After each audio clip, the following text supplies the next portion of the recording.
Hey, Gabe. Hey, what's up, Tim? You know, with the amount of time that James Bond seems to spend around nuclear weapons, I'm surprised that he hasn't already met his lifetime radiation exposure limit with 12 movies, let alone 24 of them. Tim, I think you're being too critical. Super critical.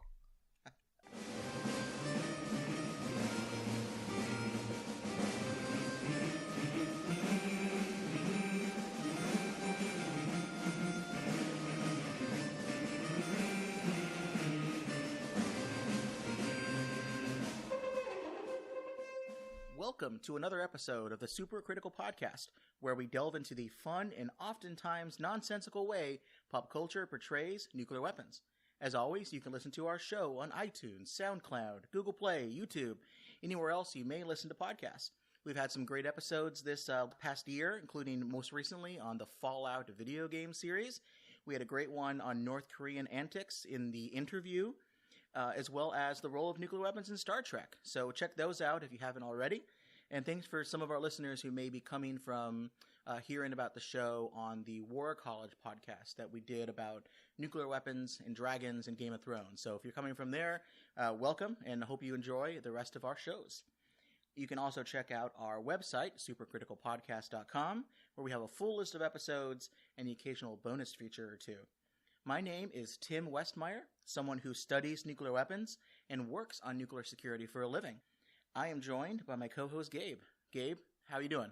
Hey, pretty good, Tim. Yeah, my name's Gabe. I have no qualifications to be on this podcast other than I like to watch movies with Tim and listen to him rant on for hours and hours. We used to have Joel on the podcast, but since they recast Bond for this one, we thought we also needed to recast my part as well. So I'm playing Joel today, but you can call me Gabe.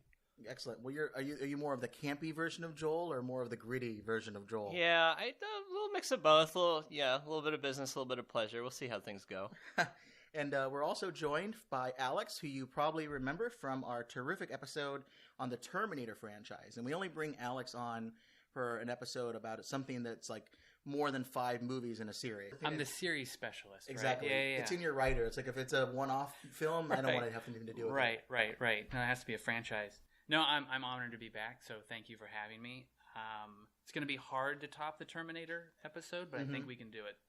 Well, let's give it a shot. So we're here today because we had planned on doing an episode on a James Bond movie earlier in May of this year, 2017, when Roger Moore passed away. So we all got together here, and we're sipping martinis and glasses. So how about a quick clink of the glass for Roger Moore? He passed away earlier this year, so we tried to do this. Summer got away from us. But much like 007, we'll eventually complete our mission. And today, we watched Octopussy, a movie from 1983, a more of a campy James Bond film, where our favorite secret agent fights off clowns, snakes, tigers, spiders, carnies, and every awful Indian stereotype you can think of to stop a rogue Soviet general from detonating a nuke in West Germany and tricking Europe into giving up their nuclear arsenals. Yeah, and I mean, you're saying that, and it sounds ridiculous, but it actually, I mean, we'll get into it. It is kind of ridiculous, and some of those stereotypes are just cringeworthy. Yeah.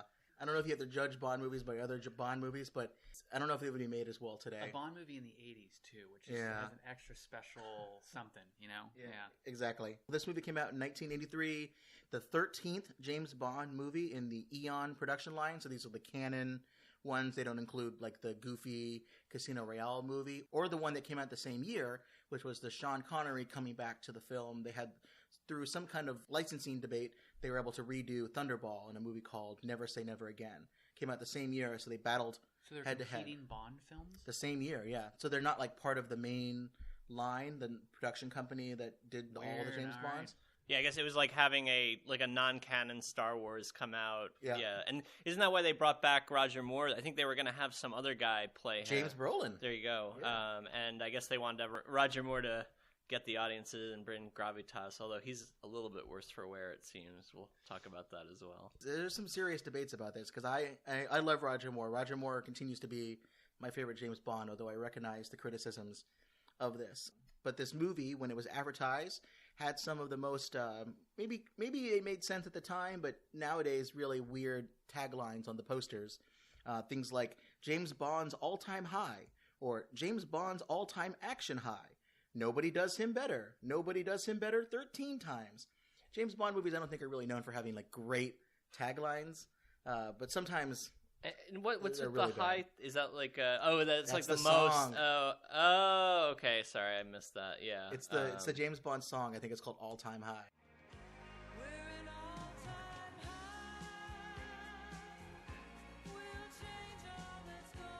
I didn't know if this was like a Cheech and Chong version of the James Bond series. That'd be fun to watch. It still doesn't really answer the question. Like, so they had this song "All Time High," which again was very 70s, early 80s. You could just hear it oozing through the speakers. But why was the song named that? Zero relationship to the plot of the movie. It's one of those rare songs where there's no reference to the name of the title of the movie in there. Yeah, I don't think you can really have the word Octopussy sung a number of times in a film and make it make sense. This movie was directed by John Glenn, not the astronaut, but the guy who directed a record 8 James Bond films. As we talked about already, Roger Moore, when he was 55 years old, was starring here as James Bond, the MI6 agent 007. And including Octopussy, Roger Moore had 7 films in which he played James Bond. This was his second to last film in the series. We have Maud Adams, who plays Octopussy, a jewel smuggler and wealthy businesswoman who teams up with the bad guys, but isn't aware about the potential chance of a nuclear bomb going off as part of her activities.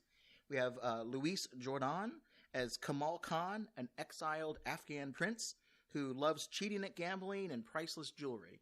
And he's working with Steven Berkoff as General Orlov, a rogue Soviet general who is a bit of a madman, teams up with Khan to detonate a nuclear bomb, that is, on U.S. Air Force Base. What did the critics say about this when it came out, though? Rotten Tomatoes, 42%. So not necessarily certified fresh, but it does a little bit better on Metacritic with 63 points out of 100. So that's better than 42% of people that actually liked it. But yeah, let's get into it. Usual spoiler warning. If you maybe just are hearing about this movie for the first time and you'd like to watch it before we spoil it for you, go and do that. Because we're about to get into it. There's some nuke stuff at the beginning. There's some nuke stuff at the end. All the middle part is just kind of a bunch of fun, campy nonsense that we'll get all the way through here.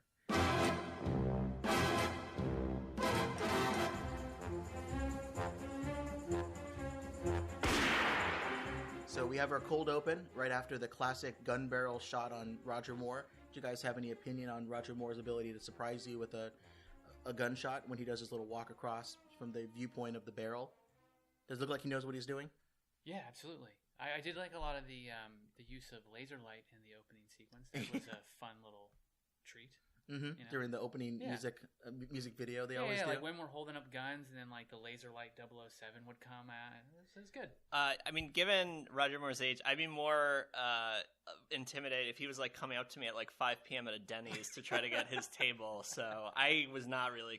I'm going to be super, super critical about this movie the whole time, I think. But no, it's just from the minute he's like this wrinkly old dude. You want a different Bond story for a different time and age. You know, you have the young James Bond now with Daniel Craig, kind of just starting the whippersnapper James Bond, and we've had different versions at different times. This is Bond in his twilight years, before he's about to retire. He still can kick butt here and there, because the essence of Bond, right, is the talent, is profound abilities, very good at disarming nuclear weapons. I'm not really sure where he learned all that stuff, but he clearly had a crash course in it. He can fly airplanes, he can drive cars, he can operate submarines, he can charm the ladies, he can charm the guys if he needs to. And he's got like just a huge repertoire of one-liners for every particular occasion. I think those are all still there, and you see that from the opening cold open mission. Right, exactly. Where they're in some. It looks like it should be Cuba. The country's never named, but they're in Cuba. He's trying to deactivate some sort of radar thing on an airplane. He's disguised as a military official, ends up getting caught. One thing I want to say about this was, why was this horse race simultaneously in a dual-purpose location for where they test, I guess, advanced airplane jets and military hangars? I guess the end of the movie, there's a circus at a U.S. Air Force Base, so maybe it's not a crazy... It's like an air show / horse race. It's just, fun for the whole family. Yeah, but it's like 5 feet away. There's no little bit... I guess there was a little security checkpoint, but... There was a security checkpoint. Yes. And Alex, how does James Bond get past the security checkpoint? Yes, this is one of my favorite parts. Is we're expected to believe that Roger Moore can just put on a fake mustache and a Cuban military officer's uniform and pass as a blonde-haired, blue-eyed Cuban. Mm-hmm. That was wonderful. But I think we were talking about this earlier. If you start to look at all the other actors that are supposed to be playing the Cubans, with the exception of like the Fidel character, they were all also blonde-haired, blue-eyed, clearly British actors. That was fantastic. Yeah, for James Bond movies, they can't go out and cast Soviet generals. They're going to cast some British guy who can maybe do a Russian accent. I feel like you could try a little harder in getting someone that looked Cuban. I don't know. Yeah, it's just me. Well, so Bond is supposed to plant a bomb on the nose cone of some kind of jet that beeps a lot. I don't know. Do these jets on the nose cones tends to have like satellite dishes? Yeah, no, there'll be a radar on the nose, but it won't be like lit up and beeping and that. He tries to blow it up, can't. He gets caught. The guy who he's supposed to be dressing up as is there as well. I don't know. When I looked at the screen, I thought it was a split screen. They looked pretty similar. I don't know if it was Roger Moore's brother, Fred Moore, or something. Yeah. But so he gets taken away in his truck to be tortured or questioned or something. And luckily, his assistant or his liaison on the ground is this nice Cuban lady who she drives a truck and seduces the other people on the truck just enough so that Bond can pull their parachutes and they fly out the back of the truck. Unclear why they had parachutes. Yeah, they were just on the ground walking around with parachutes on. It's very convenient for Bond, but exactly. Hard to explain. So he jumps off the truck. He goes on the other one, and there's this kind of funny scene where the other car pulls up, and the driver, the lady, is kind of again flirting with the other guys that are in their driver's seat. And then all of a sudden, Bond picks up, and he's got a machine gun narrowed right to him. But he doesn't shoot them. He's a nice guy. He doesn't shoot them. He doesn't shoot the other guys either. He lets everybody kind of get away. He shoots the tires out so they can embarrass themselves. Although later on in the movie, Bond is perfectly happy with murdering pretty much every other person he runs into. Mm-hmm. Mm-hmm. He gets away, but Gabe, I'm going to let you handle this one because as the pilot in the room, I was hoping you would be a little more giddy about this particular scene. How does he end up getting away? Right, he gets the horse trailer is actually it's carrying the small micro airplane. It's a BD-5J. It's a small micro kit plane. It almost looks too comical to fly, and he takes it in the air. It's very small and maneuverable. They fire a missile at him. He gets into this chase. There's this very dramatic scene where he kind of flies the plane through the hangar to avoid the missile, and the missile hits the hangar and kills everyone. And he kind of smiles that he's now murdered 100 Cubans. But no, this is not the super critical angle of attack podcast, that's aviation nerd term. But Angle of Attack is a great name for a podcast. There you go. Critical angle of attack is a thing. But there's just a lot to pick apart in this scene. I could spend an hour talking about it. He lands on a road and then pulls up to a gas station and this is like the one gas station in Cuba that also has Jet A to fill up his jet plane. So how convenient. Sorry, I'm done. Supposedly this is based on the guy who actually flew the plane for the movie, the stunt pilot who flew the plane, who had one of these BD-5Js. That happened to him, where he ran out of gas and had to land on some crazy strip. And I think he was trying to get it filled up, but he got towed somewhere to get it filled up. He didn't land next to the gas. Apparently this plane had a very bad safety record, so I'm not surprised that Bond had to do that and run out of fuel. So maybe it was art imitates life. Well, I heard a story about a guy who was a 30-year pilot. He was in Ireland, and he loved James Bond and loved this movie and wanted to build this jet. And over the course of many years, built it, including with the jet engine, and flew it for a little while. And on his way to an air show, crashed and died. Really, very sad story. But at a certain point, there was this craze of people wanting to build airplanes based on this particular film. And I think it's interesting. This is the last cold open in a Bond movie that has nothing to do with the rest of the film. All of the ones after that either set up the film or they're directly related. Usually the Bond movies, the cold open has nothing to, it's just like another mission that he does some sort of spy stuff on. Something to to get you excited. So let's go into the first actual scene of the film. We see what I call Foreshadow the Clown. He's a guy in like a yellow clown outfit, and he's got a bunch of balloons attached to him, and you're like, oh, cool, a clown. And nope, he jumps over a fence. He's like running from something. And it's this fun contrast between this guy in a silly clown outfit and the sheer terror on his face. He's being chased by a knife-wielding carny, some sort of guy who's like a knife thrower guy at a circus. And he jumps a fence. It's in East Berlin near a military base, and turns out he's being chased by twins. So even that adds an additional scary level of conflict to this. And he gets a knife in the back. And I was joking with Alex about this earlier. It's like a role reversal from the movie It, which is very popular this year.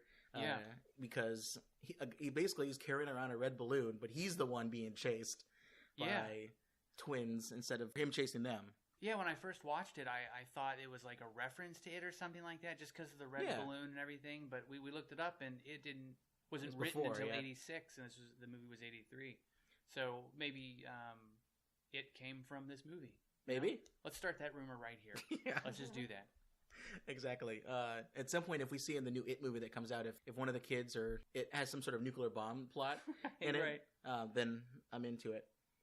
So the clown dies, but not before he's able to kind of float away with a knife in his back down this river, and conveniently lands right next to the UK ambassador. I love that. That was great. Yeah. And he goes through the window and drops an egg that rolls right over into the guy, and it's a Fabergé egg, right? Those are pretty fancy things that were made in the late 1800s and early 1900s. Russian jeweler Karl Fabergé made a bunch of jeweled eggs for the Tsar family, and in total there were about 105 eggs, and according to this, I don't know when this was, about 70 of them are known to exist today. So one of them is in this plot. Yeah, so it's just like super valuable kind of MacGuffin thing to get the plot going.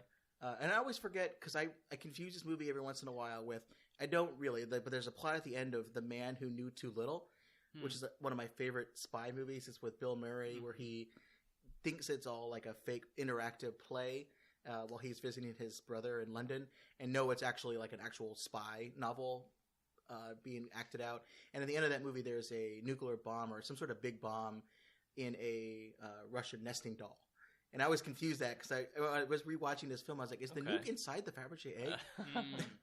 No, we haven't made them that small yet. All right, so let's cut to London, where 007 checks in with Moneypenny at Universal Exports, the front company for MI6, and he flirts with Moneypenny and her assistant. Again, 1980s gender dynamics. And it turns out that the minister has called in Bond because all these Fabergé eggs, some of them are showing up out of nowhere. There's fakes being involved. The one that 009, who turns out was the clown from earlier in the film, this other secret agent it was a fake egg, because they have an art dealer expert there who's able to tell them that. So what's his mission? Yeah, so his mission is he has to go try to figure out why somebody is passing off these fake Fabergé eggs.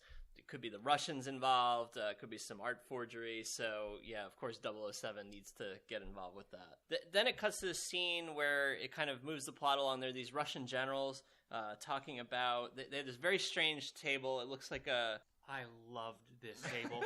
I mean, like, they had a budget, to build this room, and they were going to spend every last dime of it on the table. Yeah, to do a presentation instead of just opening up a wall or bringing down, a projector screen or something like that. The whole thing pivot, the whole like desk pivots.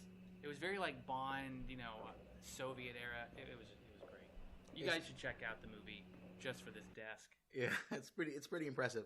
It's my kind of conference room. I might make conference calls and things like that a little more interesting if your table moves around. Absolutely.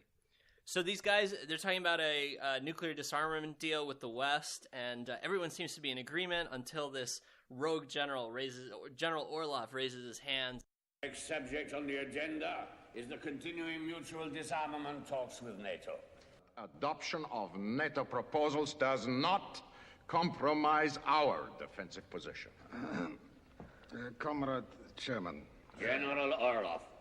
General Gogol is presumptuous. He speaks for himself and others who cling to timid outdated and unrealistic policies. Must I remind you, the committee, of our overwhelming superiority over NATO forces before we give it away? He shows how much more superior the Russian forces are than the decadent West, and clearly he is at odds with the rest of the generals, and they kind of shut him down and say, no. The West will nuke us. Yeah, right, exactly. And that's what we're going to be, I think, talking about today.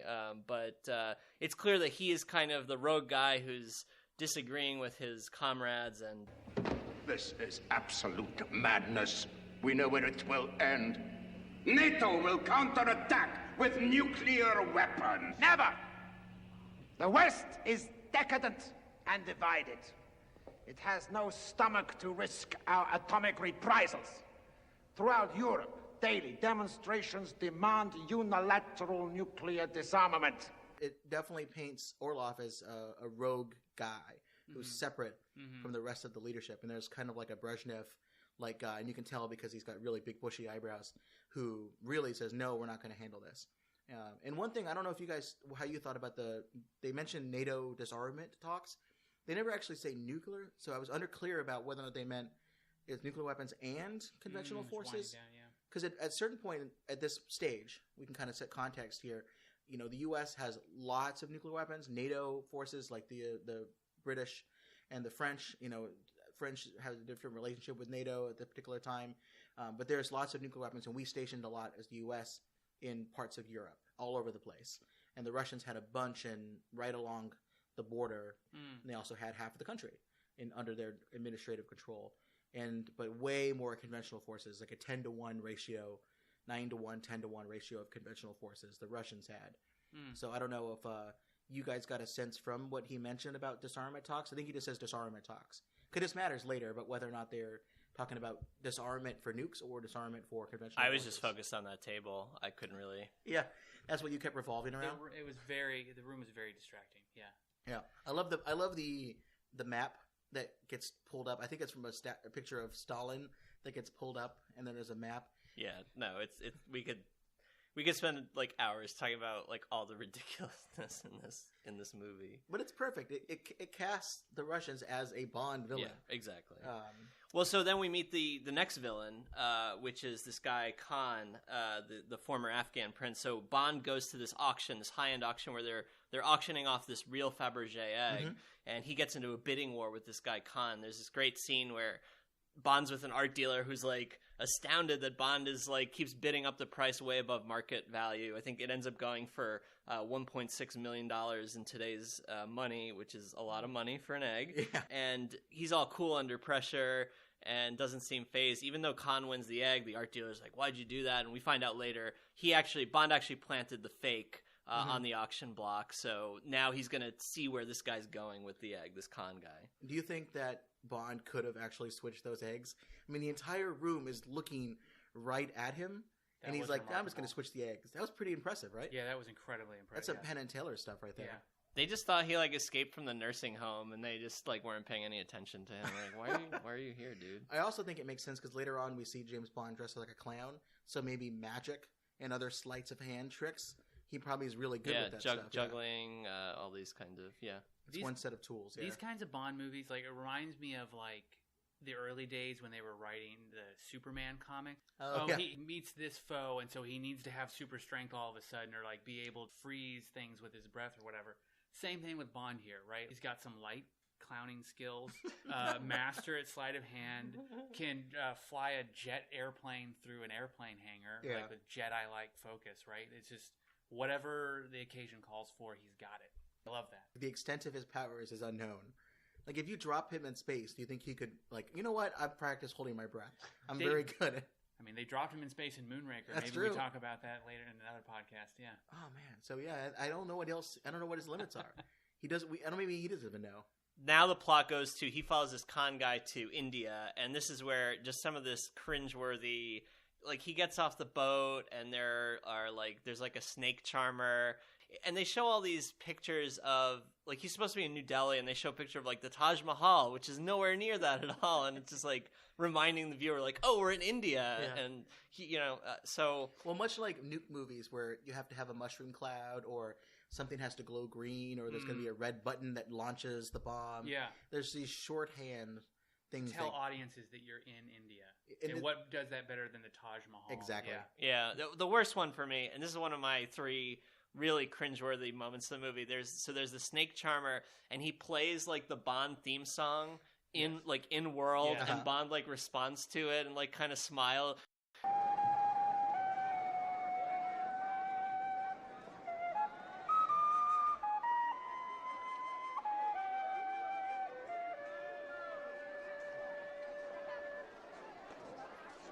It's a charming tune. He like almost like winks at the camera and then goes over to him, and he turns out to be this. He's the point of contact. Yeah, he's the point. He's the point of contact. But it was just like, really, you had to use the real Bond song like in world, like it just. I love that. I thought that was terrific. Yeah, breaking the fourth wall there was very interesting. I love when movies do that. Yeah. So that guy, his local contact, his name is VJ. In real life, his name is VJ, and he's at the time the most famous person in India. He's a famous tennis player. That's why you see him later on fighting during that chase with the tennis racket. Yeah. Okay. And he's a tennis connoisseur. He's like at the club, and that's how he knows about playing tennis, and all that stuff. And they have that great line where he says, "What have you learned being a tennis instructor with Kumail Khan?" He goes, "Well, my backhand has certainly improved." I laughed at this movie pretty much every single one of these jokes. They're right along my humor line. Except when the nuke stuff came up and then you got serious. Exactly. It's, you can't have everything, right? Yeah, exactly. So he goes to this, so Bond goes to this casino where this guy Khan is playing backgammon, which I guess, I don't even know, is that an Indian thing? Who knows? But I guess this Khan guy, he has these like loaded dice that whenever he needs it, it'll throw 666. Sure enough, Bond is like the only one to figure out this trick and I guess does something where there's some rule that allows you to take the dice and use it, and Bond steals the dice and throws 666 and win. And this Khan guy kind of threatens him. Khan has a big, every Bond movie needs a big muscle guy. There's this guy in a turban who kind of crushes the dice, and so he's clearly going to be part of this. And I think there's some threat, oh, you won this money, spend it quickly. And spend it quickly, Mr. Bond. There you go. And then they get into this car chase where they go through the streets of New Delhi being chased, and this is where it just gets ridiculous. Yeah, this was the best part. So first of all, anytime it seems in any movie, Bond or otherwise, you have a chase in that part of the world, like South Asia, Middle East, or whatever, it has to devolve into some chase through a crowded bazaar or something like that, right? There has to be a market chase or whatever. This one was particularly great because they just brought out the who's who of Indian mysticism, right? There was a guy laying on a bed of nails. Wasn't there a guy swallowing fire, swallowing swords? Yeah. Swallower, which Bond uses the sword. Oh, yeah. I love it when he hands it back and says, "You better put this back." Yeah. There's like people riding elephants everywhere. It's just, it's pretty, it's like borderline racist almost.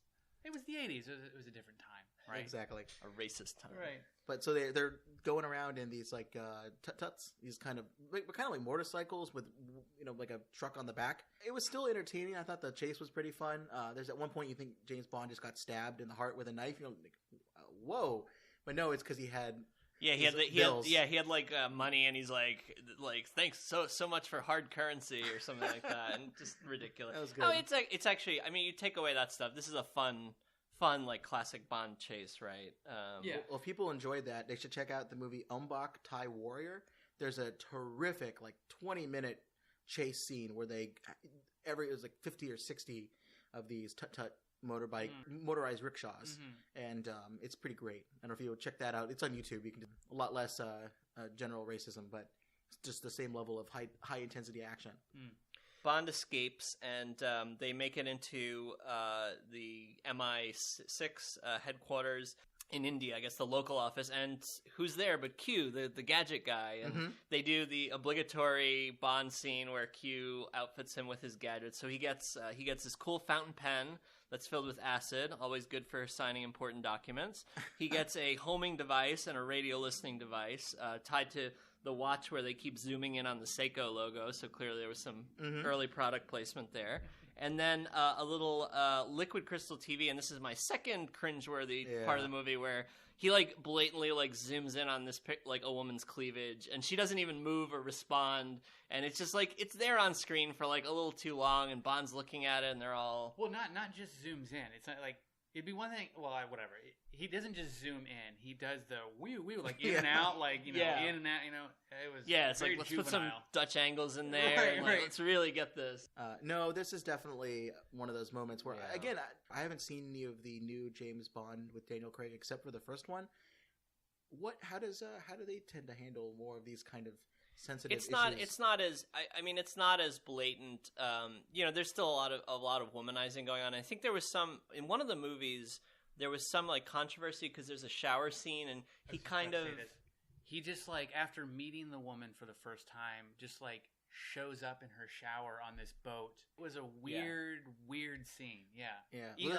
This is a movie made in like 2015, 2016, something like that. Yeah. Well, talking about Bond girls, I guess this would be a Bond girl. He gets invited to dinner by a Bond girl who was at the auction earlier. She was the one that kind of led Kumail Khan to this process, and they have dinner. Someone comes by and takes a photo of them, and Bond says, "Oh, what's that photo for?" And what does she say? Like, "I keep memories for my scrapbook," and that's that next transition line, which allows him to say, "Well, let's go make some memories," and then cue them in a bed. Cue the night of night of passion, and with the Viagra was probably needed, but so they have their night of passion, and the woman sneaks away, but not before Bond puts a tracking device on her to figure out where she's going. Well, in the Fabergé egg, right?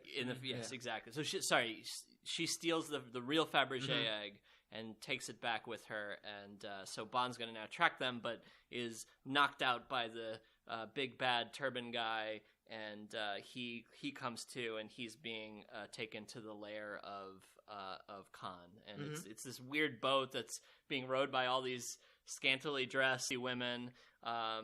These women are all over Khan's kind of palace, and this is a group, the Octopussy cult. I mean, they kind of almost are like a bit of a cult. They're like a gang of people with various talents.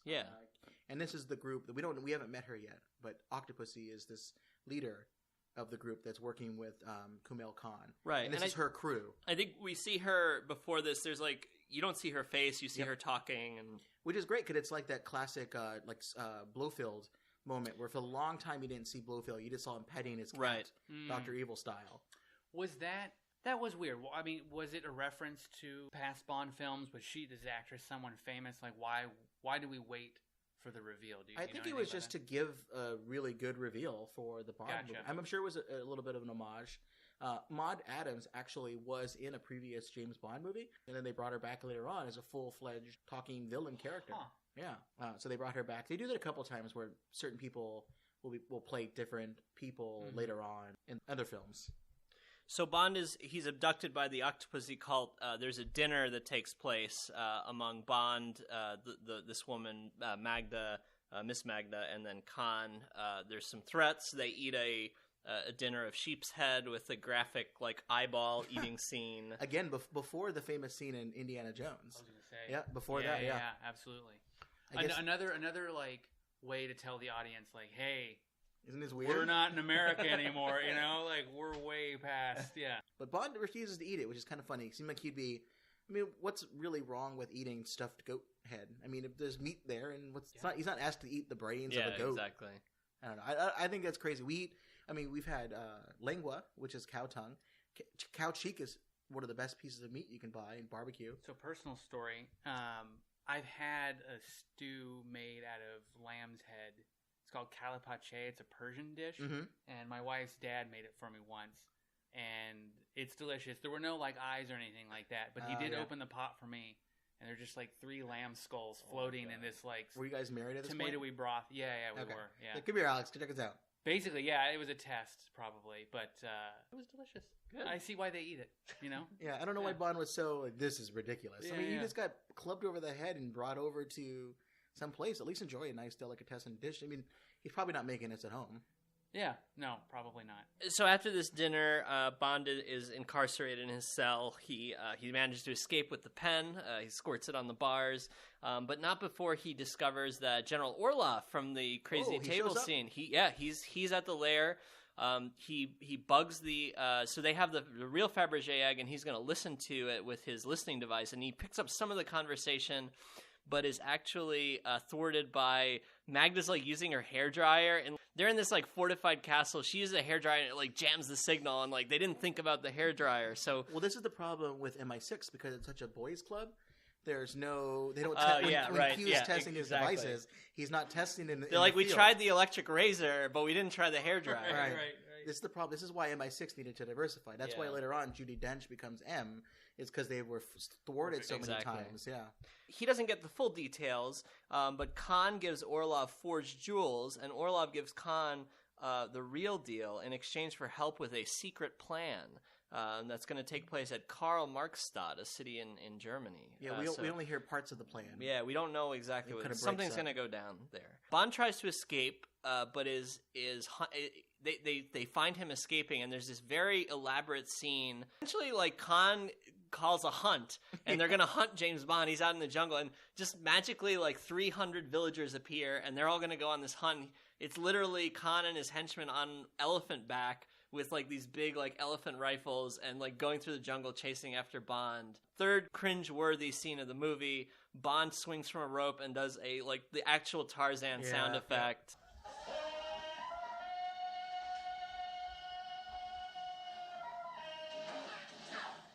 Yep, that was great. I don't know what I don't understand that. It was a fun thing I'm sure they put in there. But why? It's weird, but it's not only within context. There's even more because in a matter of maybe like a 2-minute period, Bond runs into tarantulas. He runs into a snake. He tells a tiger to sit down, and it listens to him. Yep. Although I think that actually might be okay because we'll learn later on that Octopussy runs a circus. So maybe that was a trained tiger that if you tell it sit down, it'll sit down, but it's still trying to kill him. I think you're being way too generous to the movie. There's elephants that he has to not get stepped on with. He stops in the middle of being chased with guns and whatnot to take a leech off of his skin. Yeah, kind of a fun little moment. Just keep going. He fights off alligators. It's like a whole bunch of things all in one little short deal. Yeah. Finally escapes on like a tourist boat full of American tourists in the middle of India, and is able then to infiltrate a floating palace that's only a female-only floating palace, and using an alligator submarine. Yeah, he has this like the alligator, and he finally meets Octopussy, and we get some backstory on Octopussy. I guess her dad was a disgraced MI6 agent, and Bond was sent out to take him in, and Bond actually gave him the choice: either I can take you in, or you can have a day, and the guy actually kills himself. She is grateful that Bond gave her dad an out, that he could, take the honorable path. It's a little bit strange, but kind of, interesting. There's some backstory there. So it's clear that she's kind of in Bond's camp. She protects Bond from Khan for the time being. And we learn a little bit more about this octopus cult, that they're trained for the crime and multiple businesses. So it's almost like the mafia where they have the criminal element and then the legit front. But the legit front is a thriving circus industry, which I guess in the 1980s in Europe and in parts of the subcontinent, it's just that is the place. Like that's the place to go. Game of Thrones isn't out yet. Probably not even starting to be written yet. And that's the place you want to do where you get your entertainment. You go to the circus. The movie goes back to London, where we get some exposition. We find out about the plot so far, trying to figure out why Orlov and Khan are doing business together. And Bond goes to East Berlin, where there's one of the circuses. So he pretends to be a circus roadie in the Octopussy circus. And the real jewels get locked in this box and put into a cannon that fires this mustachioed, hero. Octopussy thinks that they're just moving the jewels around in secret, but actually there's a little switcheroo. The train car with the jewels gets switched with a train car with a nuclear warhead. A 100-kiloton bomb. You know this because there's a guy with glasses that tells you all of these things. 100-kiloton yield. The effects are indistinguishable from the American medium-yield bomb. the detonator. Now listen carefully. It is preset for a 4-hour delay. Set time for the explosion here. Be at least 20 miles away when it goes off.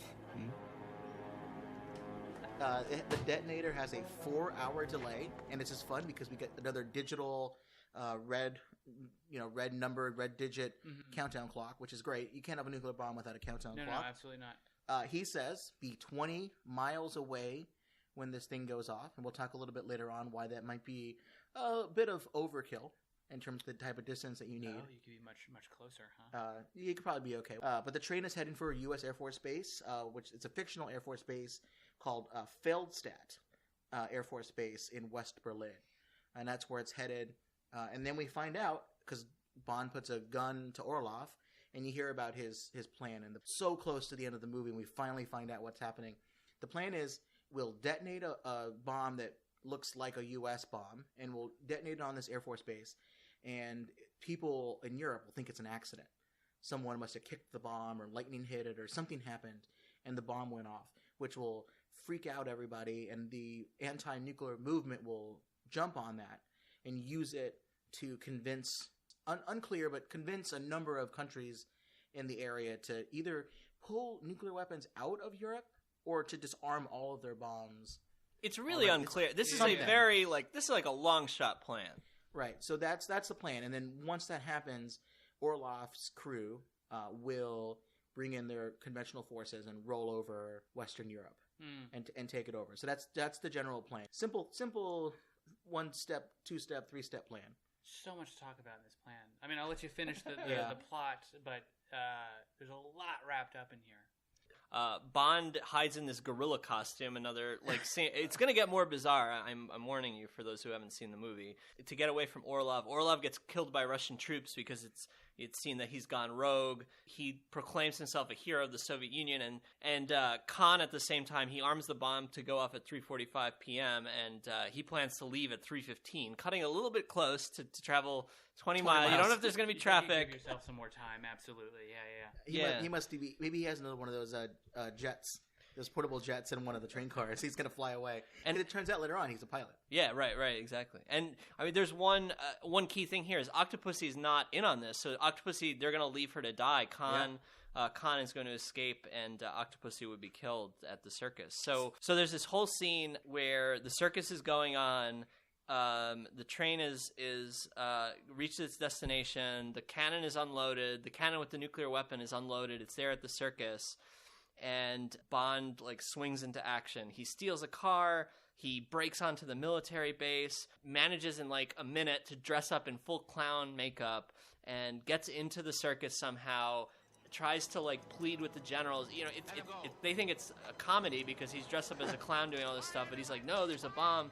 And he finally forces his way to the bomb, and with less than 13 seconds left, he starts disarming it, and with 1 second to go, bomb is disarmed. I mean, literally, it's disarmed as it goes from 1 to 0. Yeah. Basically, by disarming the bomb, he just pulls out the timer. The detonator, right? I mean, isn't that what that... Are you the expert? Something's here where they made this bomb for this purpose. This is not... how one of these would work. I mean, these are usually, they're backpack bombs that have timers on them. So maybe that's it. But usually, once you set the timer, you can't just pull out the plug. Right. There'd be some sort of a tampering measure so someone couldn't just disarm the bomb by unplugging it.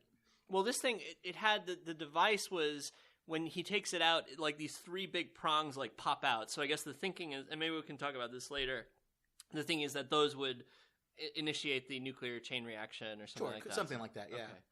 And you think that's the climax of the movie because he just disarmed the bomb, right? Right. But no, because Khan is still alive, so we have to go tie up that loose end.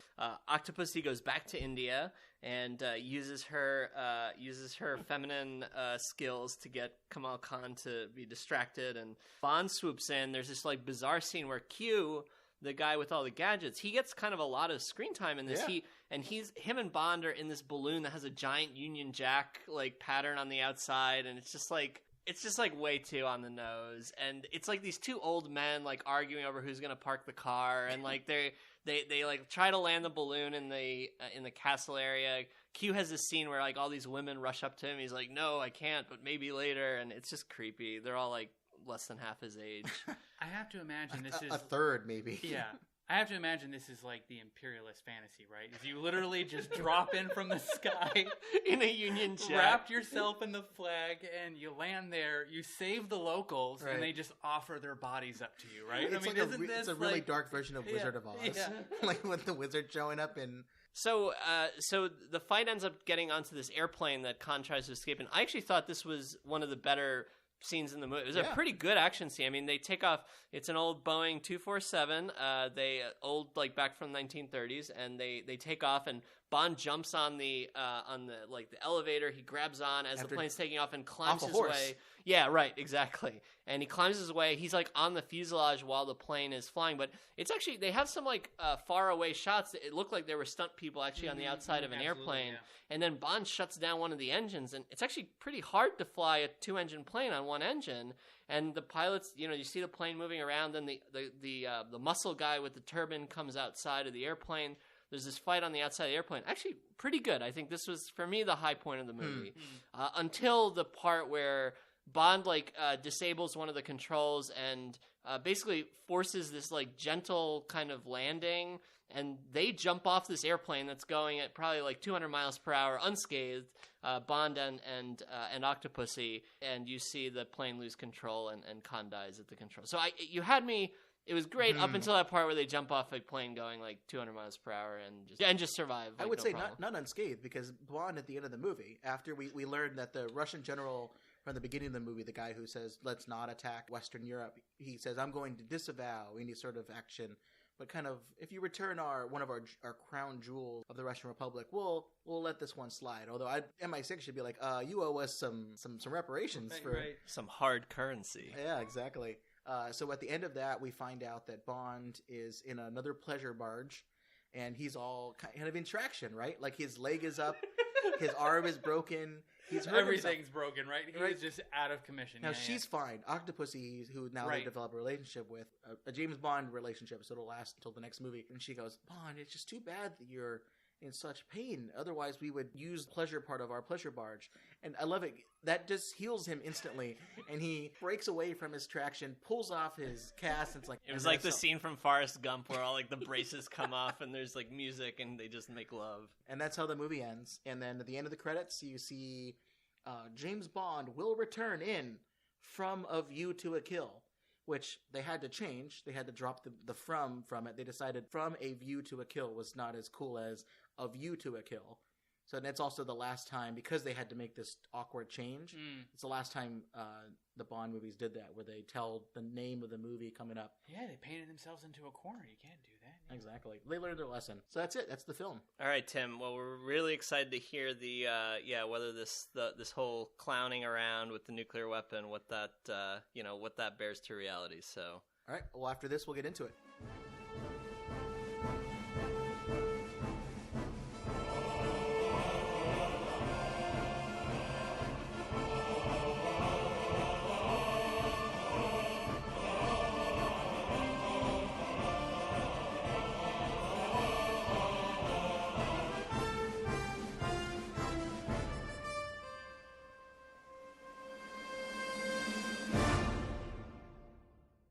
So now it's time to get super critical. So a quick summary, in case people took a break between the plot discussion and then our nuke discussion. Bond is tasked with tracking down the origin of some fake Fabergé eggs and how the Soviets might be involved, because, it's the 1980s, they're involved in anything that's nefarious. He swindles his way into a Fabergé farmer's market. Bond creepily stalks a woman all the way to New Delhi, where he cheats at dice and annoys an Afghan prince into kidnapping him, until Bond escapes and joins an octopus cult. Bond train hops over to Germany, and there he learns that a rogue Soviet general plans to detonate a nuke on a U.S. Air Force base in West Germany, tricking people into thinking that it was an accident with U.S. nuclear weapons in jump-starting unilateral nuclear disarmament.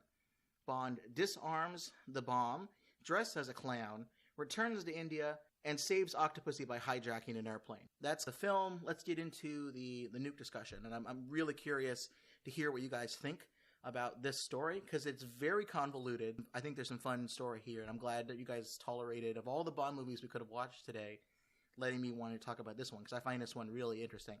I think the movie has an incredible hot take on the value of nuclear weapons, because it's one of the first Bond movies that I can think of, maybe the only one, that essentially takes a stance on whether or not nuclear weapons are good or bad. Like, the movie says, if Western Europe did not have nuclear weapons stationed in Europe, the Russians are just waiting to invade with their conventional forces. So all of these people, these real life people who are as part of these protest movements, to maybe not necessarily, some of them are, but to get rid of nuclear weapons, but some of them are just like, hey, maybe stop testing them in the atmosphere, or hey, maybe do we need like 20,000 of them? Could we maybe have 1,000 of them? Some reasonable arms control agreements, things to reduce the number of weapons. No, all of those people are just dupes that, if given their wishes, they'll be speaking Russian the following year. Because I can't think of any other Bond movies that do that. Bond movies that have nuclear bombs in them, usually it's to stop someone from using them in a terrible way, but they don't say that the weapons themselves are good or bad. I just thought that was kind of an interesting take. Yeah. Well, what's your thinking? I mean, going back to that time, do you think that this was the only thing that was keeping us from a Russian invasion, or more geopolitical nuance? Well, I think it definitely had a role in terms of our planning, because the next section I was going to talk about here is nukes in Europe and the tricky things about nuclear deterrence. And the biggest issue at the time is, at the end of World War II, the United States, took a little while to get into World War II. And World War II was finished, and people were tired of fighting wars. You had World War I, which depleted Europe of many of its young people. And World War II happened so quickly afterwards. People were very tired about wanting to fight another war. But the Cold War was in process, and the Russians had such a large conventional force. The movie's not that far off from saying, they had a 10-to-1 ratio. Maybe it wasn't exactly that, but they had a lot of tanks, and they had a lot of things stationed right next to Europe. And, even though the Soviet Union was an ally during World War II, they were concerned about what was going to happen. So how do you convince Europe, our allies in Europe, and how do you convince the Russians that, no, we are going to defend against any sort of an invasion that you do of Western Europe, right? Because the situation we have here, Germany is divided between East and West. And then there's Berlin itself, the capital, is divided. Within East Germany, there's a Western East Berlin that is essentially administratively controlled by the different acts. So that's it's a pretty scary situation to be in. And there was a thought that the Soviets would, because of their ideological, manifest destiny of what they need to do to secure their own power, and they want to spread communism, that this was going to happen. But so how do you convince someone that says, well, the United States was slow to get into World War II. They have some troops stationed here, but when push comes to shove, are they going to be there? Are they going to essentially trade, especially after the Russians got nuclear weapons? Because they got nuclear weapons in 1949, and they had the ability to deliver them not too far after that.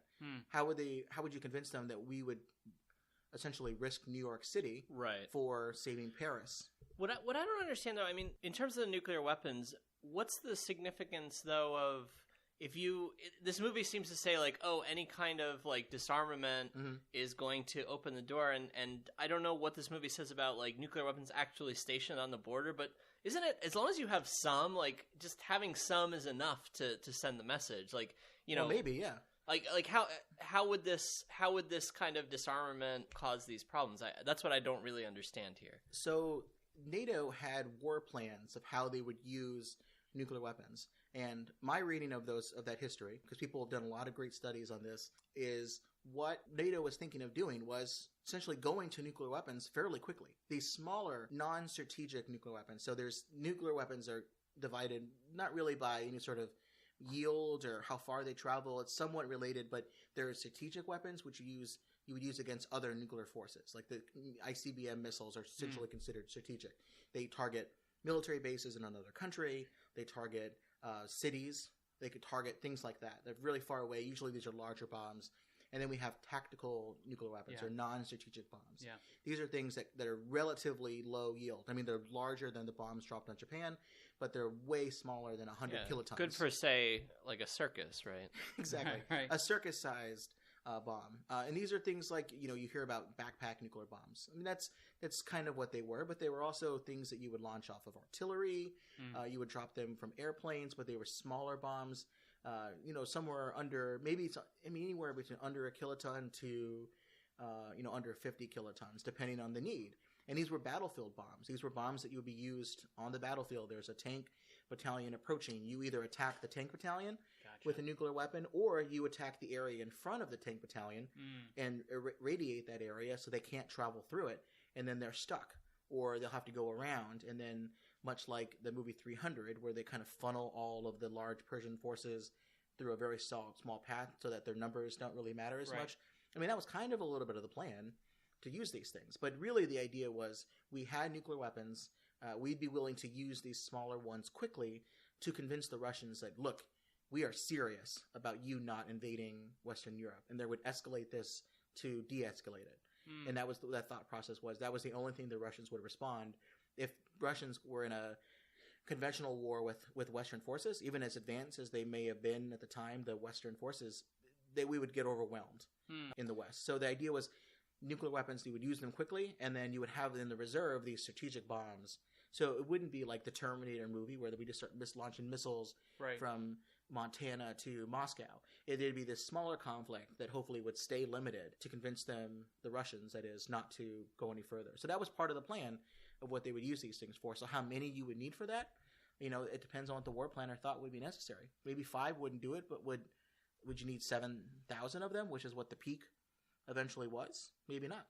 That's an interesting point, and it's kind of a question I had thinking about the movie. Why would the disarmament of Europe matter if you could still launch an ICBM from Montana? Which is kind of what I was thinking. But I mean, that's a perfect explanation, right? That is that disarmament is it credible, right? Right. Like if you're saying if you move your forces into Western Europe, I'm all of a sudden going to destroy Moscow.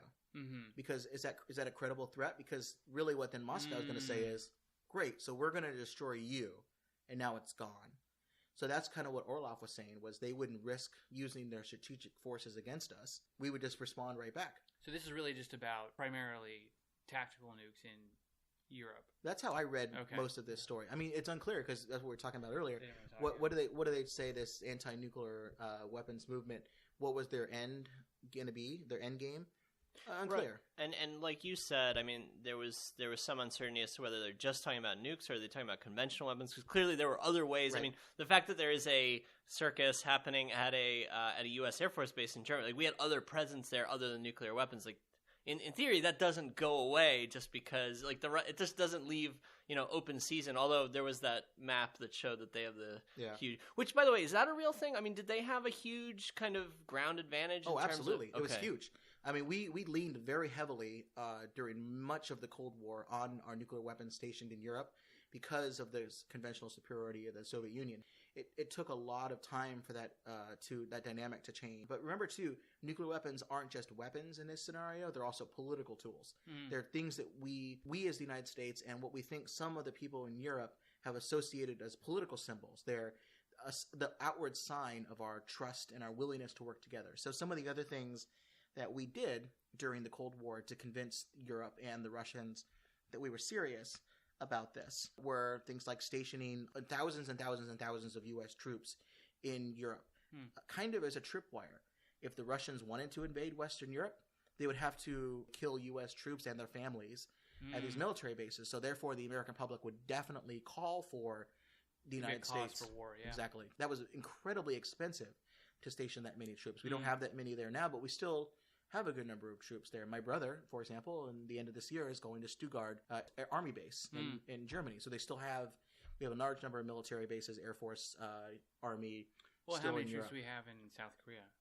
Similar idea? I mean, 40,000 or so, right? I mean, we had even more before, and we used to have nuclear weapons there until the early 90s when they got pulled back.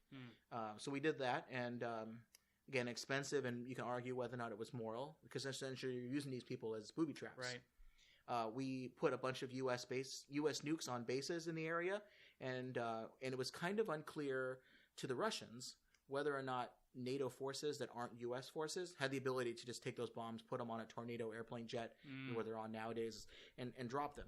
Now, there were these dual share agreements where the European forces couldn't use them without us also agreeing. But the idea was, in a time of crisis, we would pre-delegate the authority for them to be used so that it wasn't even up to us anymore. It was up to the local forces. And there are disputes about how far we went with that. But that was what we tried to signal to the Russians. Yeah. Would you let your teenage daughter use your car? That's the. I mean, that's kind of it was a big piece of it. We also tried to develop strong economic and cultural ties with Europe during this time, so that it would make it clear that if Europe were to be taken over by the Soviet Union, it would be a gigantic cultural and economic loss to the United States. So therefore, it's within our U.S. interest to come into a fight. So you do all these things to tie us together.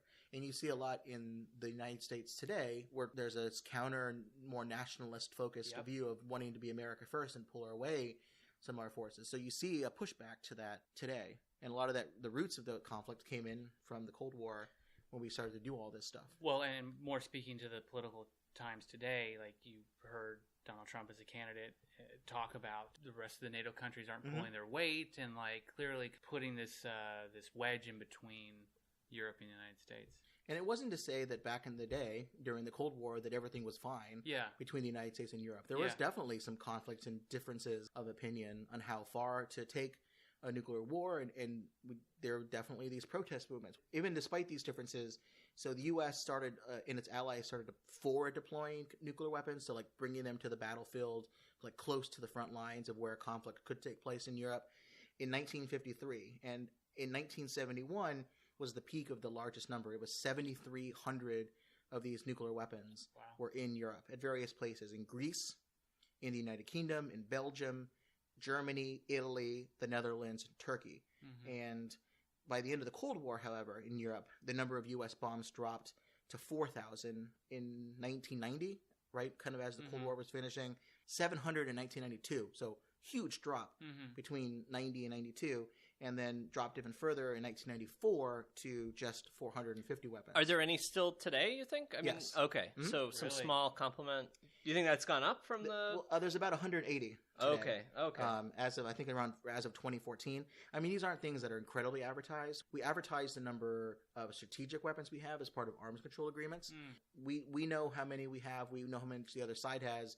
And as part of a transparency, what's called strategic stability, we know how many they have, so we don't have to build any more than we need.